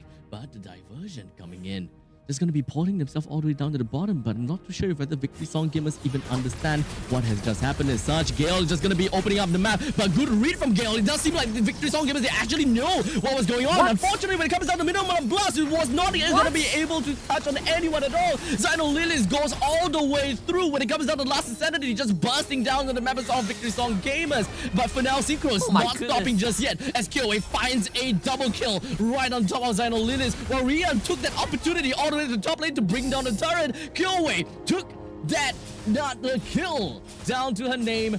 Total of 3. Victory Song Gamers with a total of 3,000 gold lead. What a triple kill from Kyoei. The coordination between Synchro and Kyoei really saved that fight. Gaily had a good angle for the Numenon Blast, decides to flicker forward, missing completely and allowing Xeno Lilies to go for the counter engage with the last sanity and deadliest catch. But again, this Julian, even with the war cry as the talent of choice, and of course the lantern flare from this Jushin, just so annoying to work with. Xeno Lilies could not fight comfortably. The turtle could be a choice. Kyoei. Oh, just gonna be going all the way straight through. We do have most of the members from the side of Xino Lilies. Doesn't seem like they are able to really take control of this fight at all. Victory Song Gamers, with their power of just locking one person down and just bursting them down, this is the pickoff that we want to see from Victory Song Gamers, and that amount of damage is not gonna go down any further. This is just going to further accentuate them. To be starting to become a problem for Xeno Lilies. They are 6,000 gold behind, but also they're running a draft with Luo Yi and Chip. Oh, they found Minun. Doesn't seem like Minun will be able to get herself away from all of that, but with that, a Bloodlust axe, or rather War Axe, did manage to help her stay alive for a good amount of time. But once again, Xeno Lilies has been overcompensating their resources, putting 4% onto Minun. I'll say that is your trade from Victory Song Gamers. They absolutely love all of these standing objective trades. Absolutely. I mean, Lord is going to be up in just around a minute, right? VSG, they have full control of the map as well. But like I was saying, right? You're playing Chip, you're playing Loyi.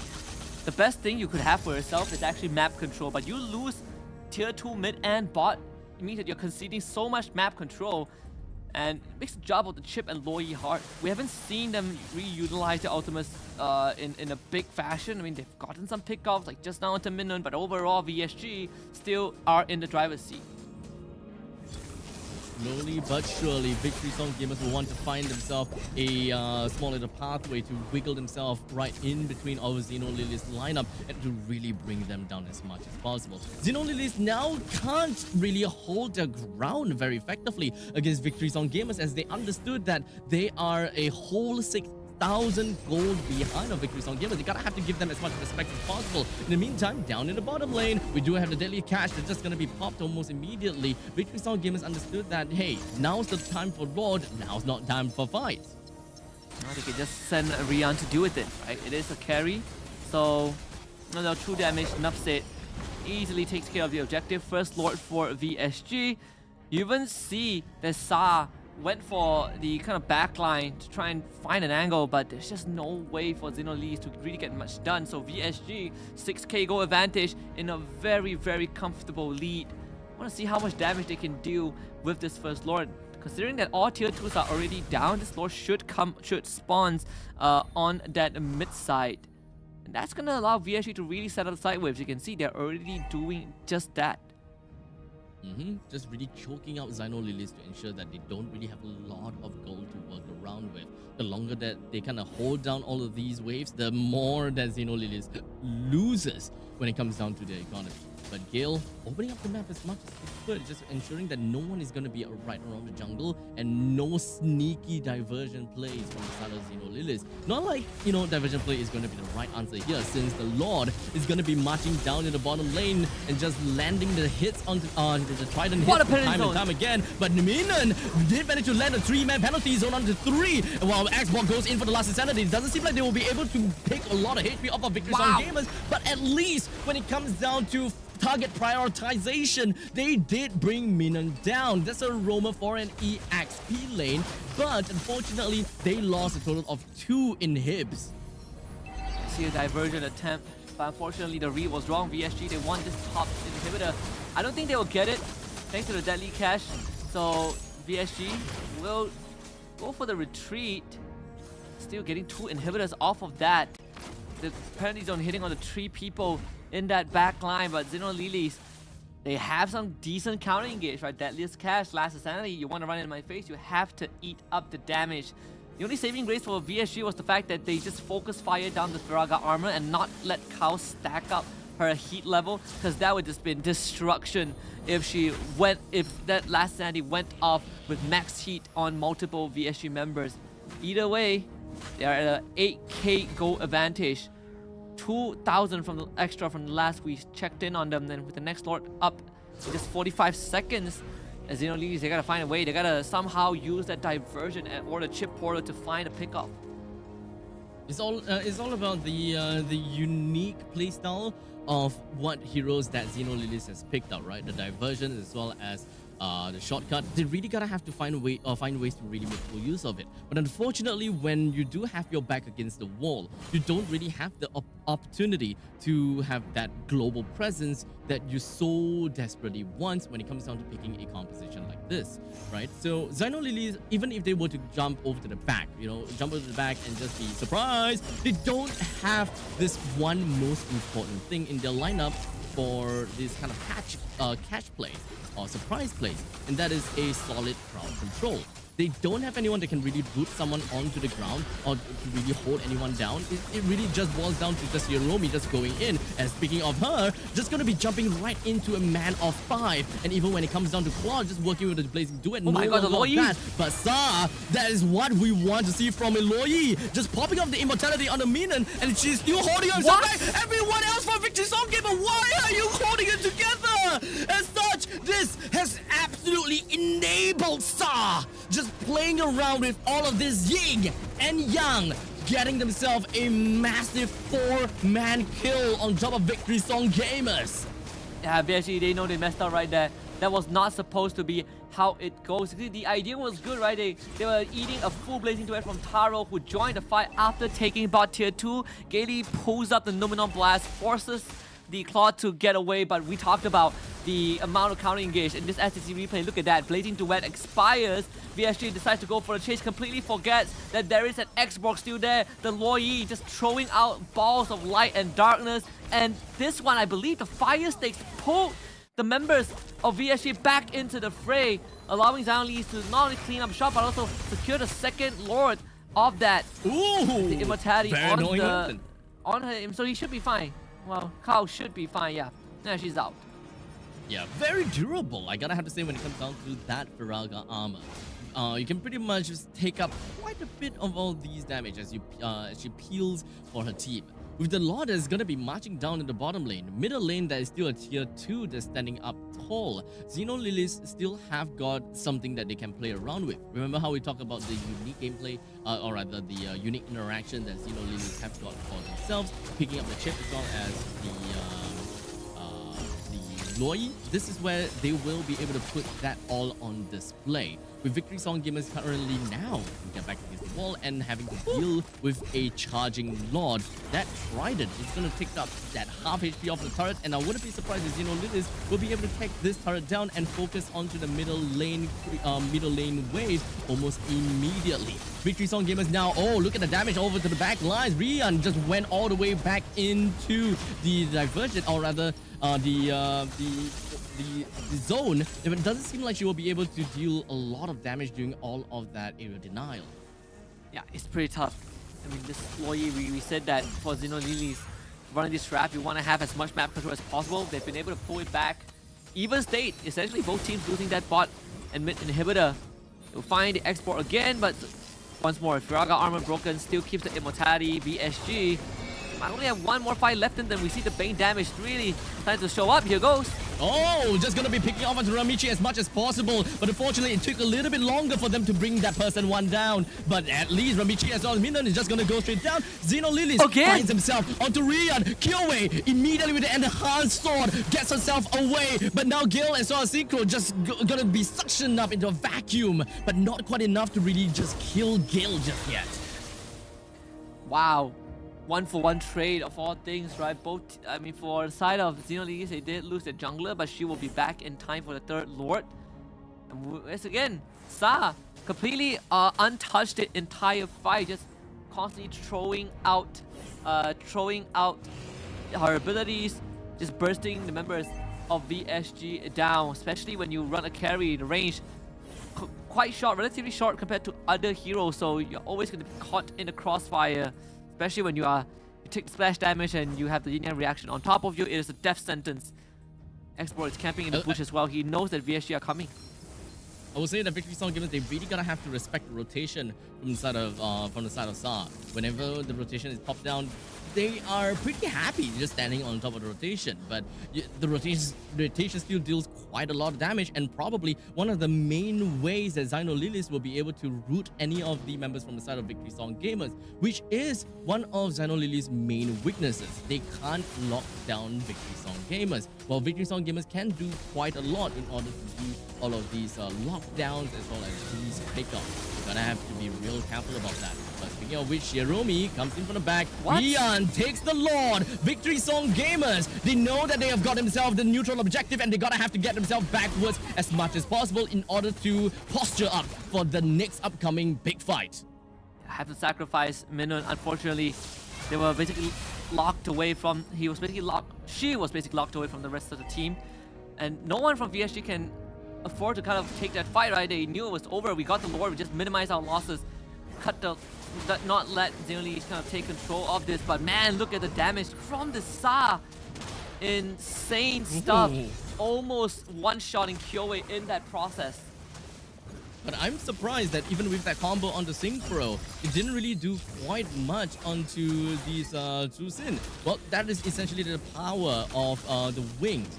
Blood wings generally give you a massive amount of shield, and let's not forget about the fact that you have a Lolita on your side too. So the mage as well as the marksman, essentially being very fragile units, become such soldiers coming into the battlefields. As such, this is probably one of the main reasons why Victory Song Gamers are very strong in their team fights, and perhaps sometimes even pretty daring in just threading right into the faces of Xeno Lilies.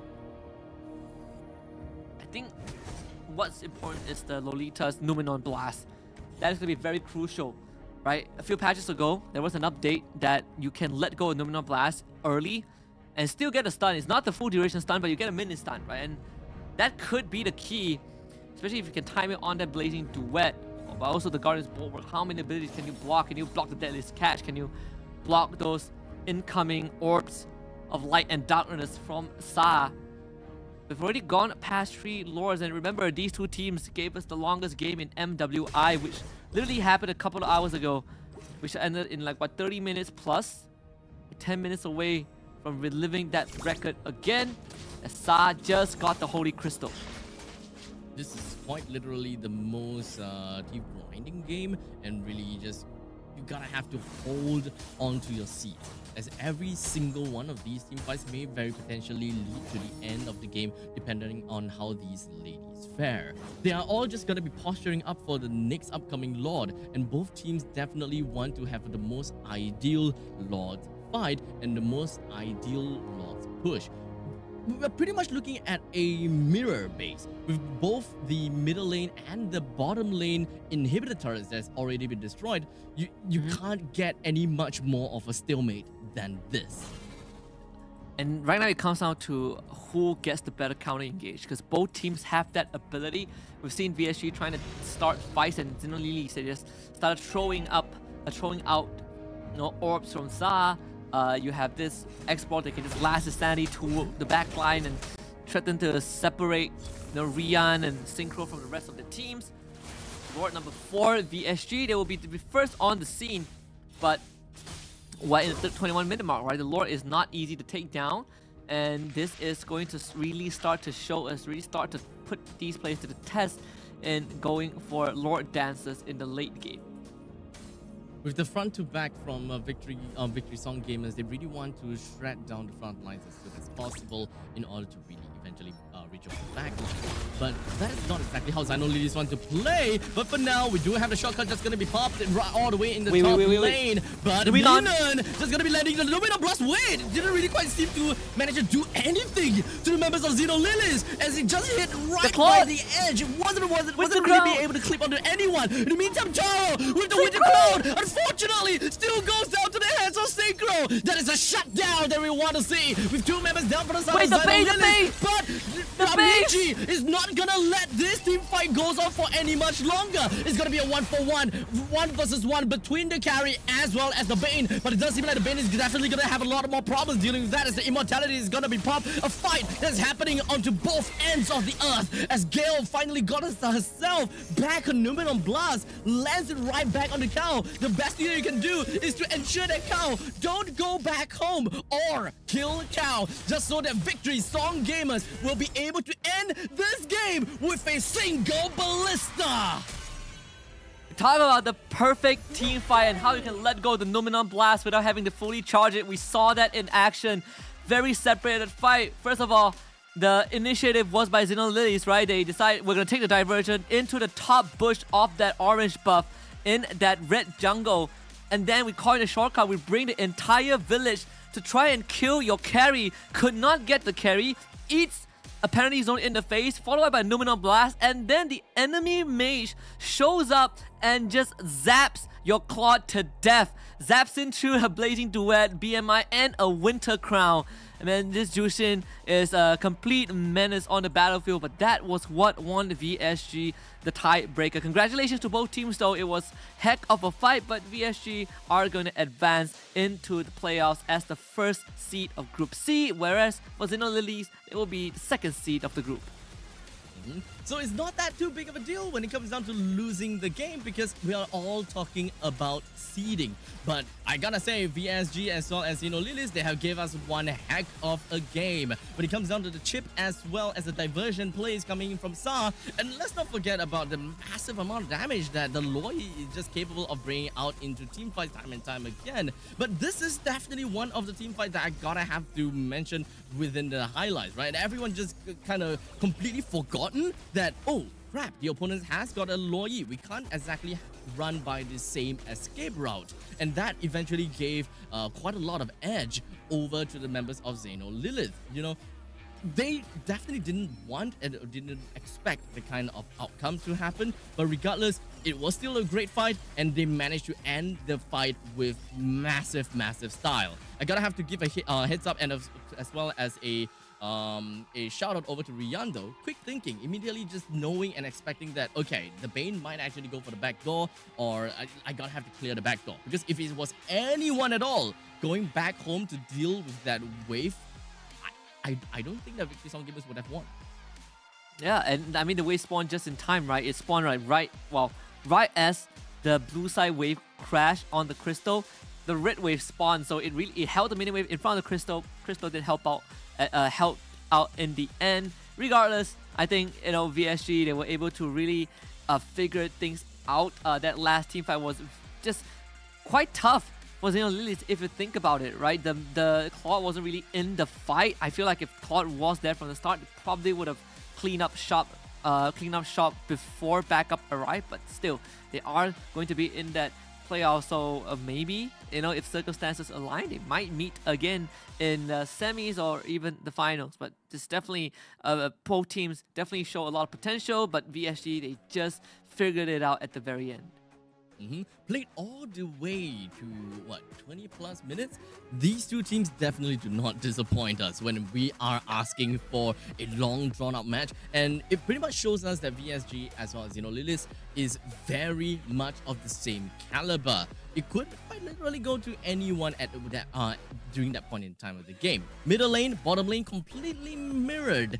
As much as I really want to see the Bane cheese and just going on to the back door, would be funny to end the game like that. But unfortunately, wasn't able to do so, while Xbox wasn't able to go home to really defend as well. They still did an excellent job when it comes down to the Firaga armor as well as all of the when it comes down to coming together as a village, as a unit. What is missing definitely have got to do with lockdowns, unfortunately. So, will we be able to see more lockdowns in the next game? Well, the question is if whether we are going to have the next game, because we are going to be waiting for the next tiebreaker match to eventually happen when it comes down to looking at the final results of Group C. So we'll see you in after a pretty long break. So we'll let you guys know again if you will see us or not. We'll see you guys then.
to my face. Tell me now why you want to wait. Running out of words you wanna say. I've been looking for you, looking for you, looking for you.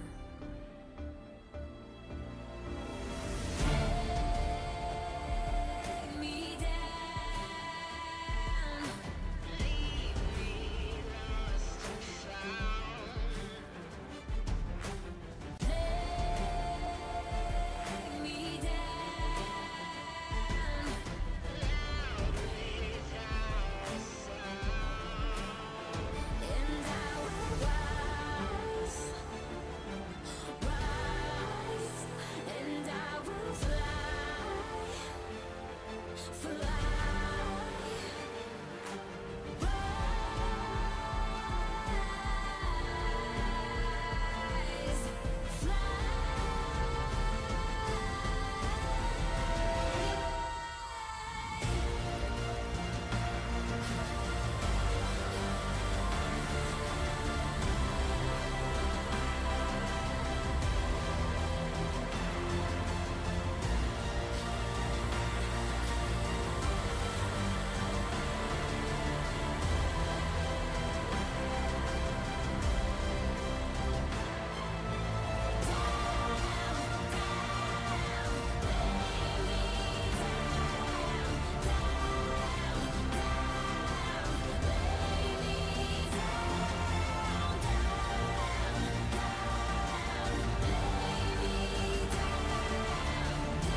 don't know how it's come to this.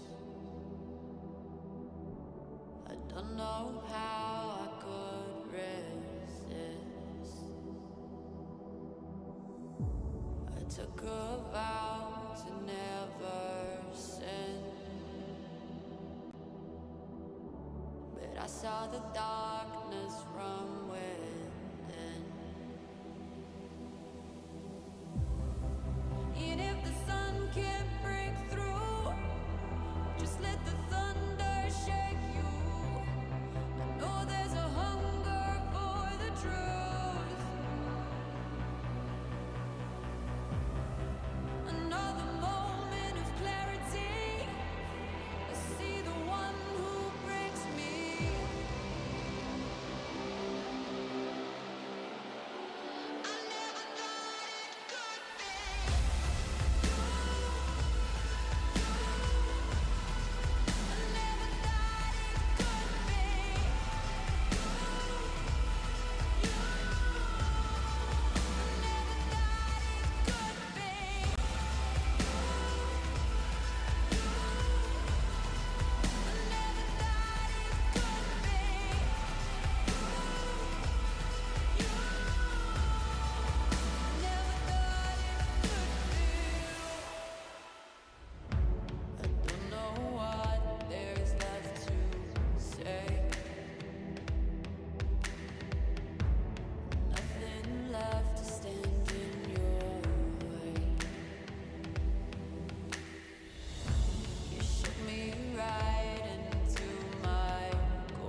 If all they've been saying is true,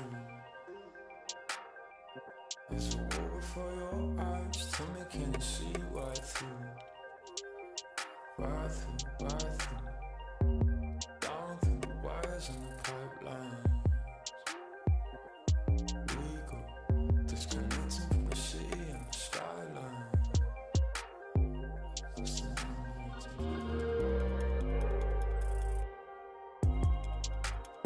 This is the numbers again. The fights, the fears, the fear. This is the numbers again.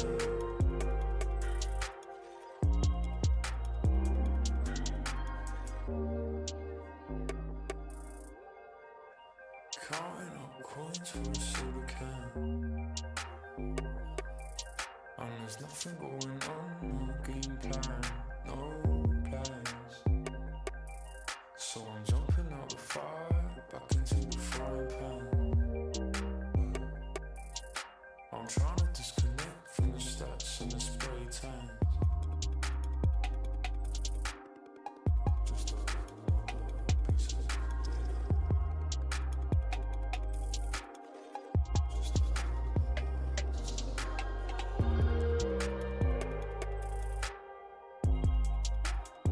This is the numbers again. The fights, the fears, the fear. This is the numbers again.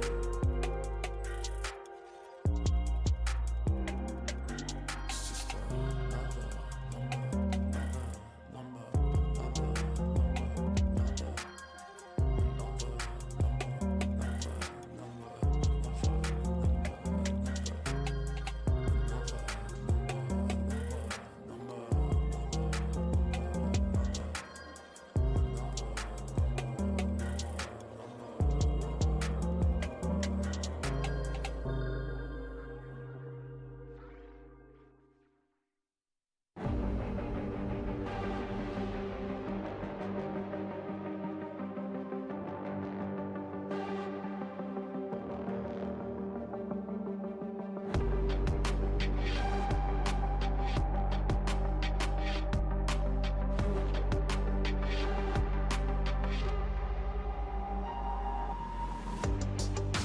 life without reason is no life at all. We are taking over. We can change it all. We can change it all. We can change it all. We can change it all. We can change it all.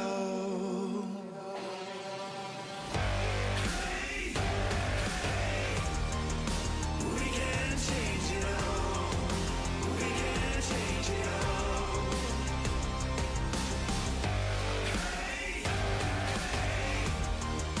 We can change it all.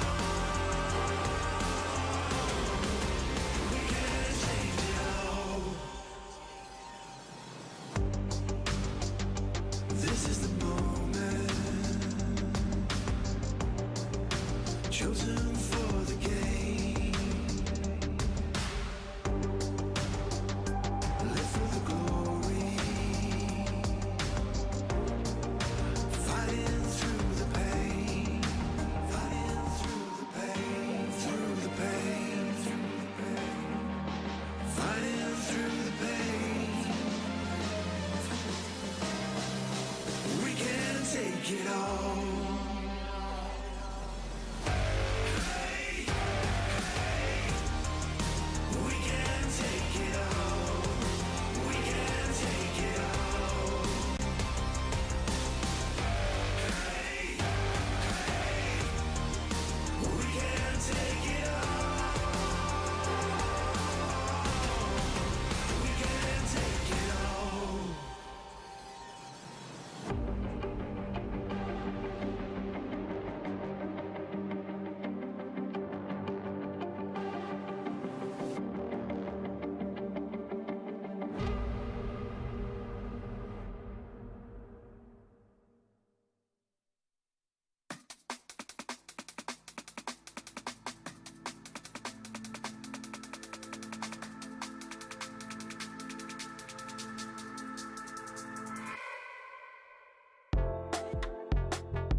tomorrow when we're alright. That's when we forget just who we are. Make us come together and it's alright. That's when you remember who you are.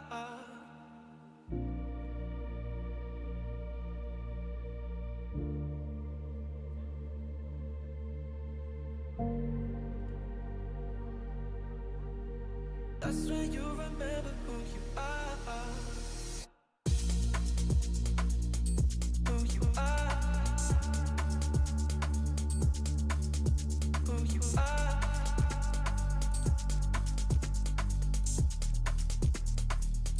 Who you are.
Overthink tomorrow when we're alright. That's when we forget just who we are. Make us come together and it's alright. That's when you remember who you are. That's when you remember who you are. Who you are. Who you are. That's when you remember who you are. Who you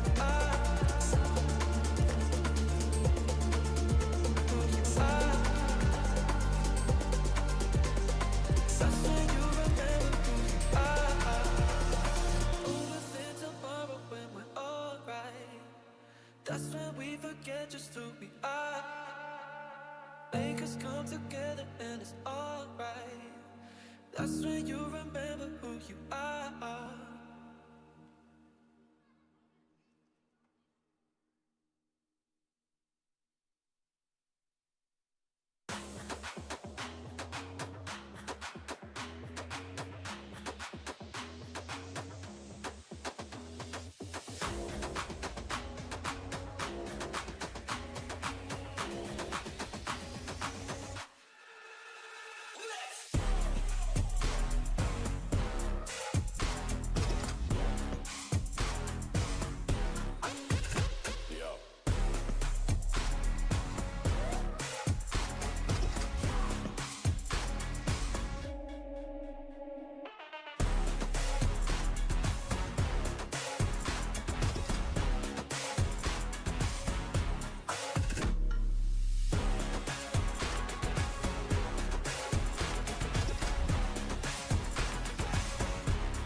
2, 1, go.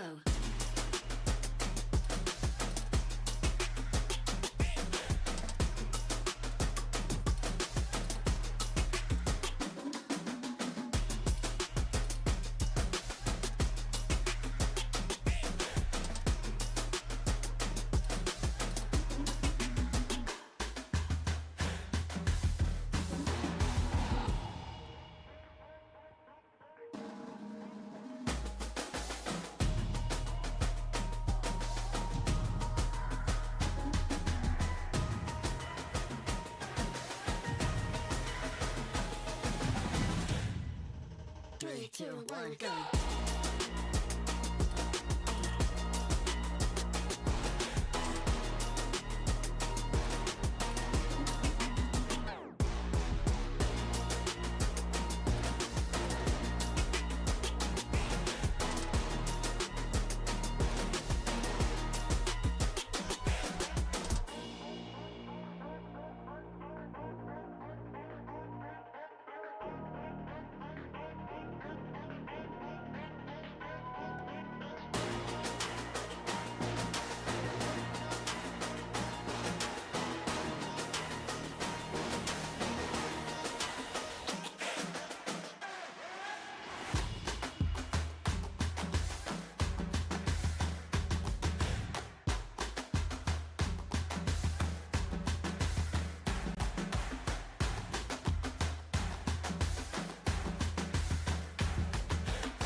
Three, two, one, go.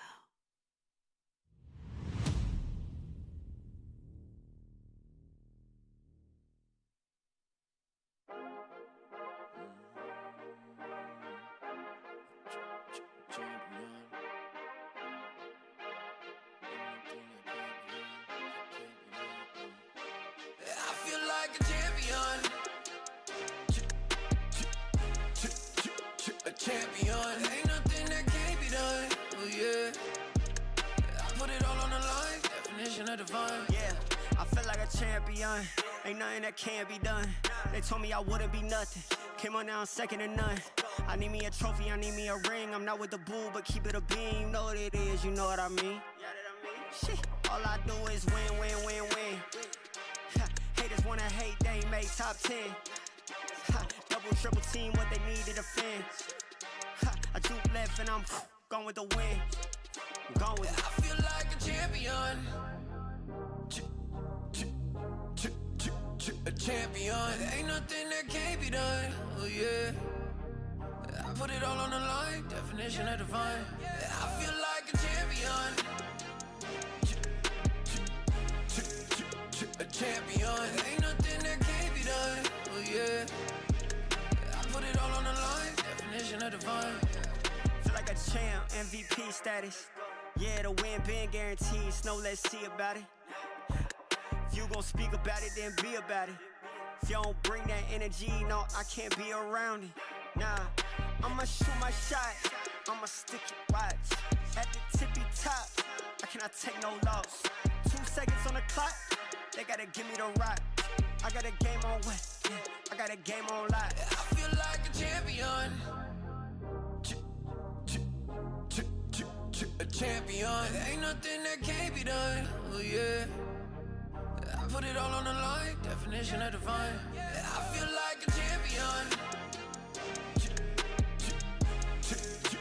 A champion. Ain't nothing that can't be done. Oh yeah. I put it all on the line. Definition of divine.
into my world if you wanna see some action.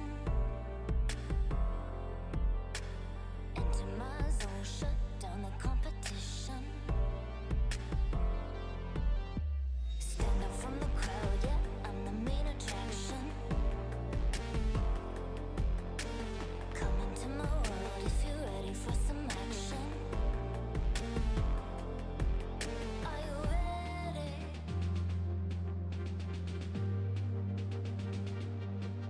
Are you ready?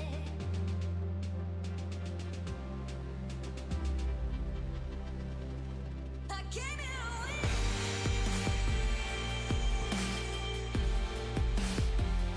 I'll never give in.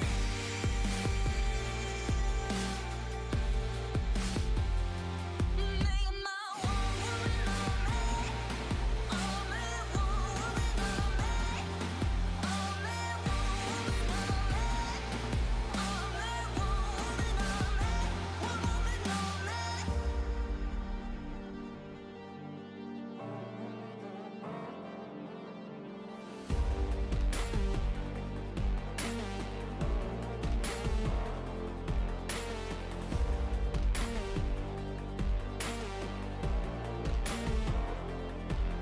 Are you ready?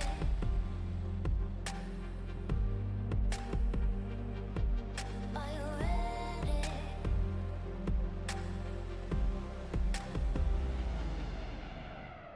I came here to win.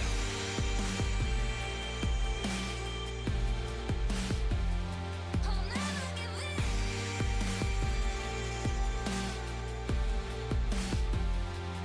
Make my one woman on me. All me one woman on me. All me one woman on me. All me one woman on me. One woman on me.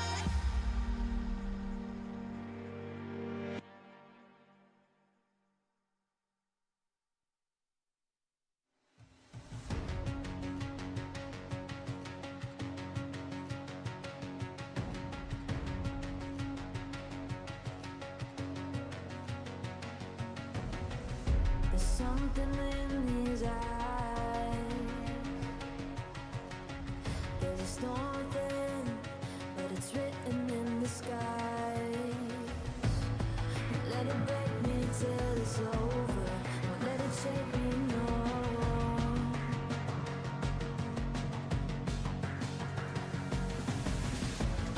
Won't let it make me go under. Won't let it make me go under. So now it's time to fly. Nothing's gonna stop me now. Nothing's gonna stop me now. Nothing's gonna stop me now.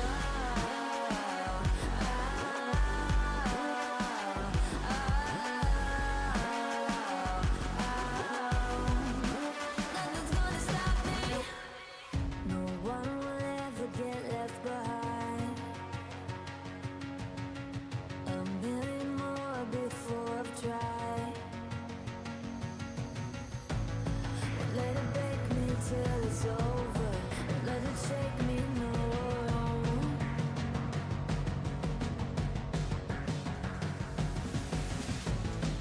Let it make me go under. Let it make me go under.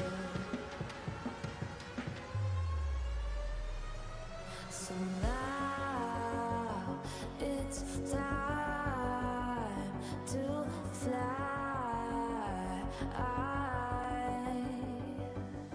So now it's time to fly. Nothing's gonna stop me now. Nothing's gonna stop me now. Nothing's gonna stop me now. Nothing's gonna stop me now. Nothing Nothing's gonna stop me now.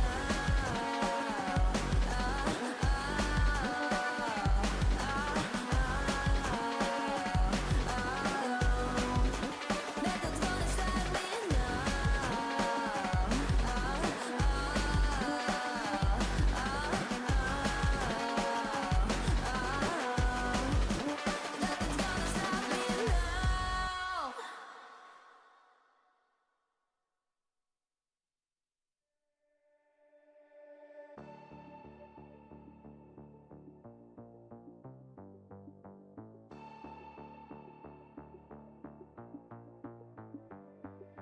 Why, one by one, you always come back like a curse?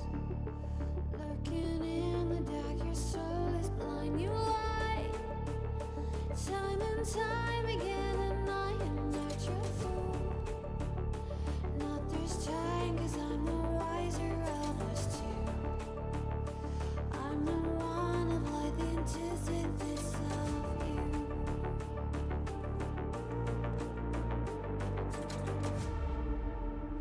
If you shoot, I'll take you. If you run, I'll chase you. If you scream, I'll whisper. La-di-da-di-da-da-da.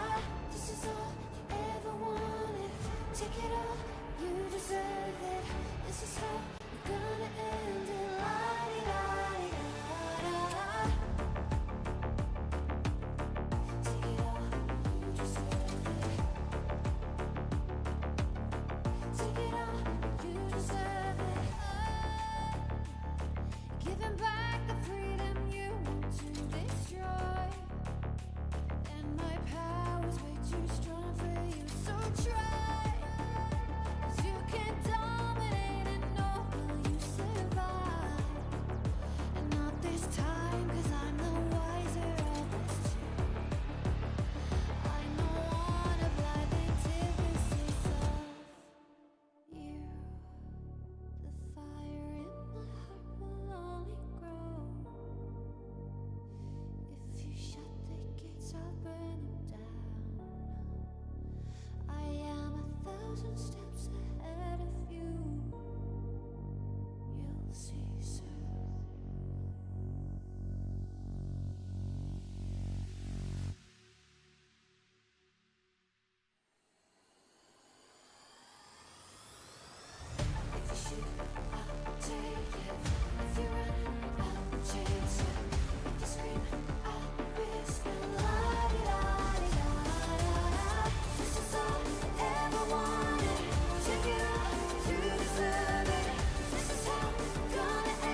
just anyone.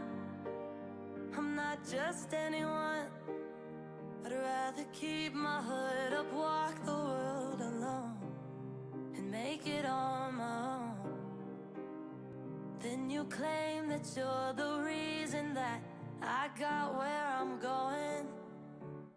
And I'm not interested in settling for the hell of it. All these people want convenience, I want more. The wolf is howling at the door.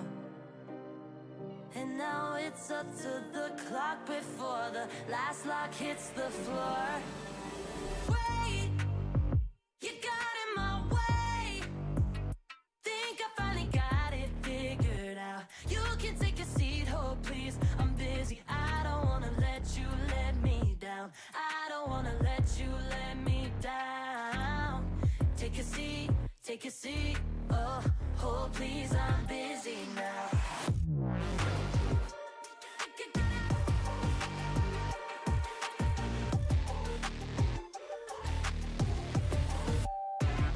I don't wanna let you let me down. I don't wanna let you let me down.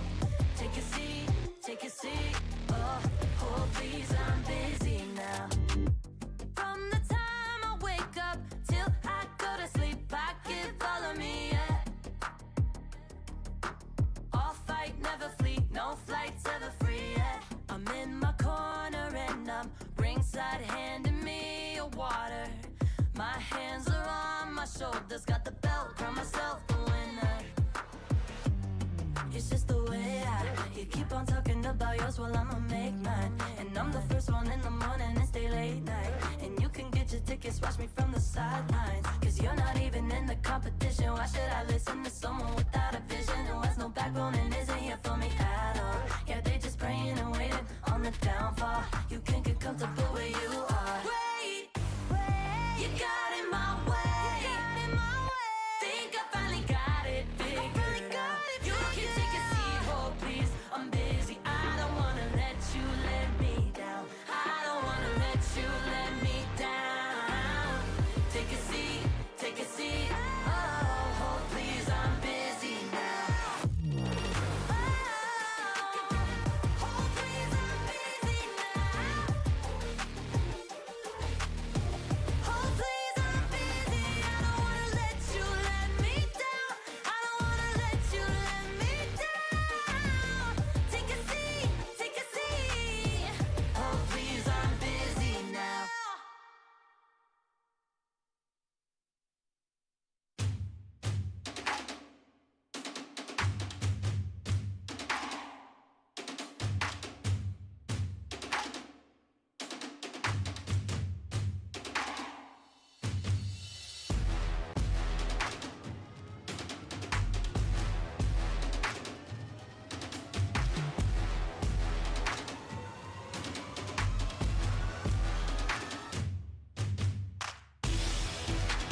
2, 1, go.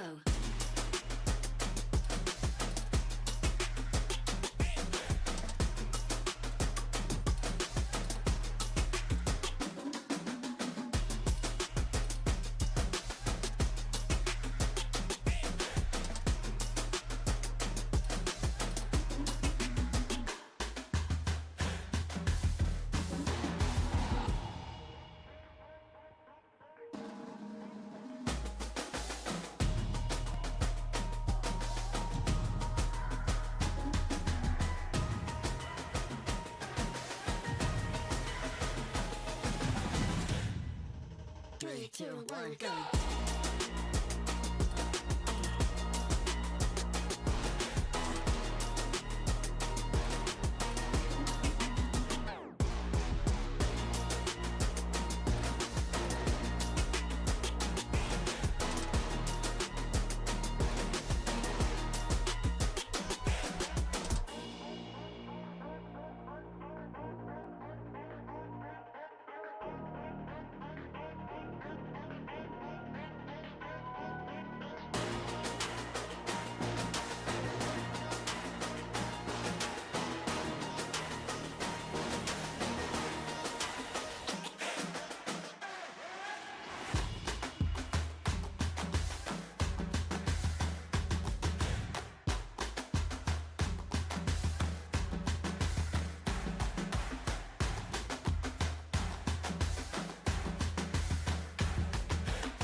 Three, two, one, go.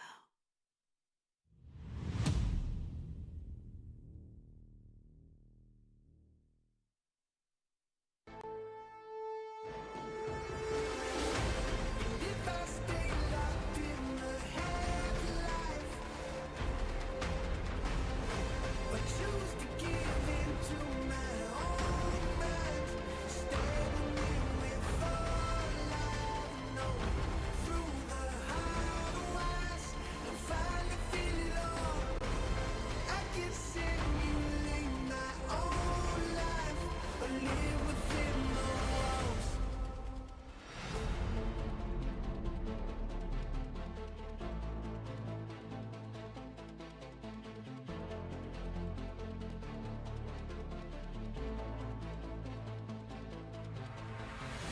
You let the fires in this place,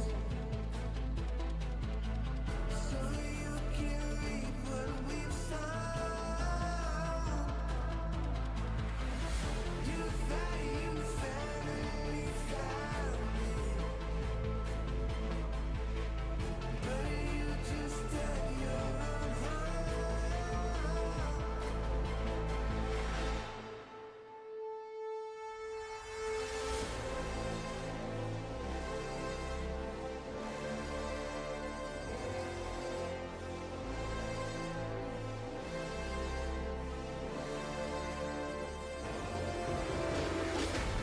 If I stay locked in the headlights,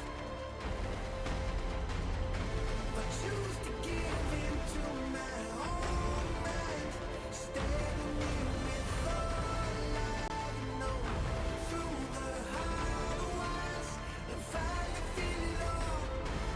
I can simulate my own life, but live within the walls.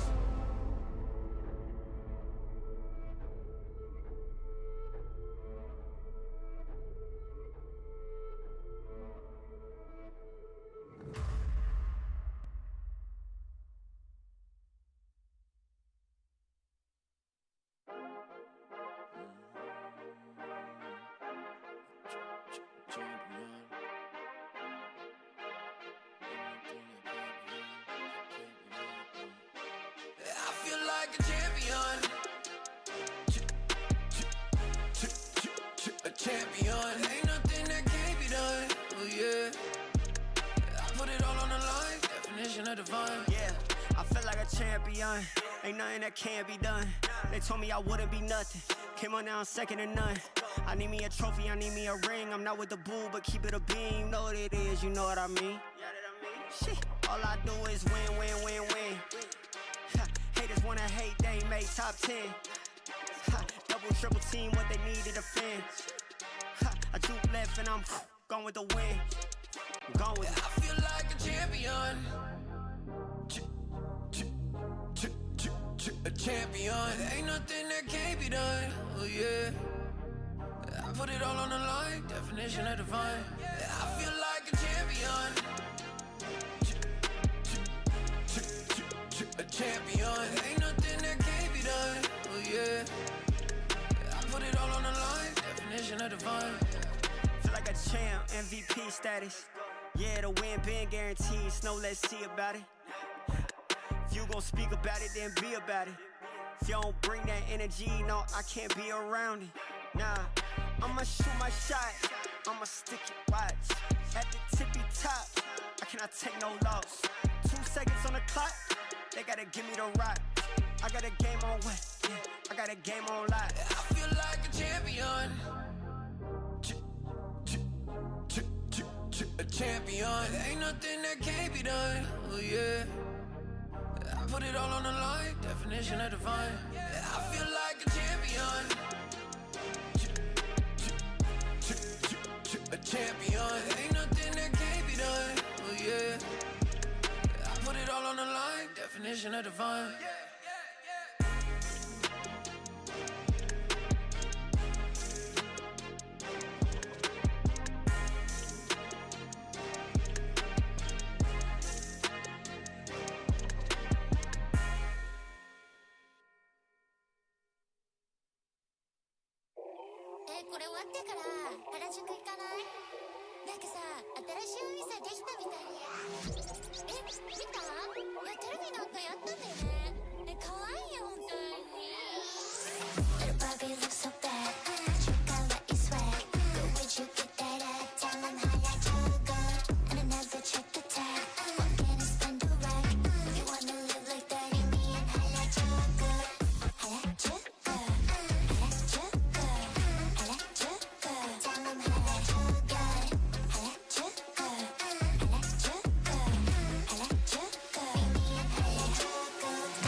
some action.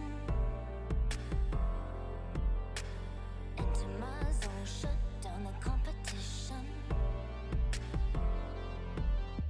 Stand out from the crowd, yeah, I'm the main attraction. Come into my world if you're ready for some action. Are you ready?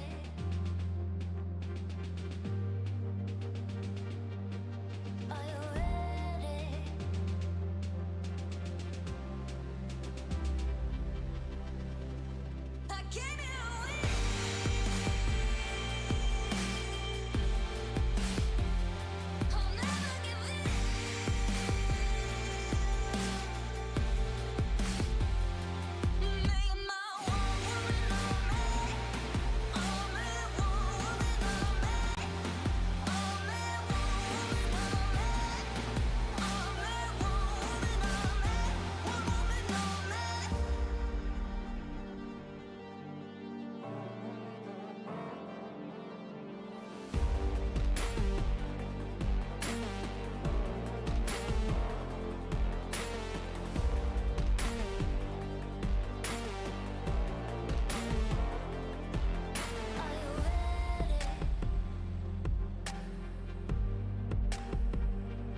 something in his eyes.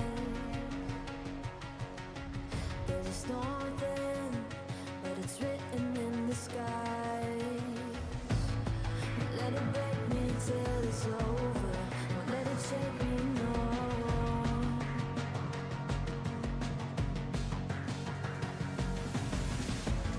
Won't let it make me go under.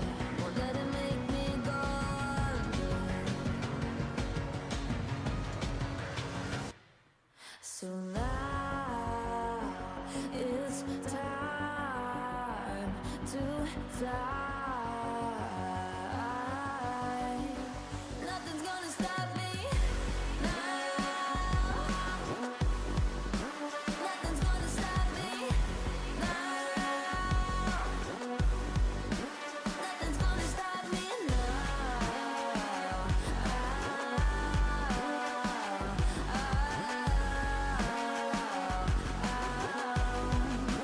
Nothing's gonna stop me.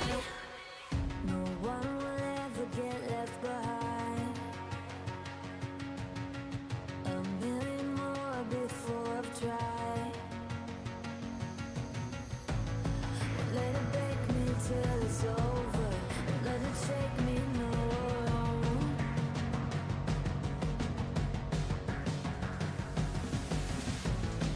Let it make me go under. Let it make me go under. So now it's time to fly.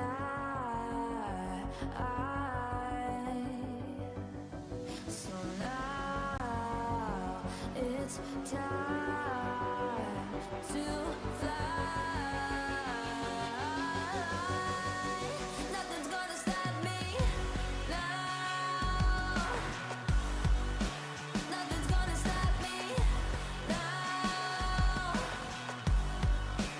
Nothing's gonna stop me now. Nothing's gonna stop me now. Nothing's gonna stop me now.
try.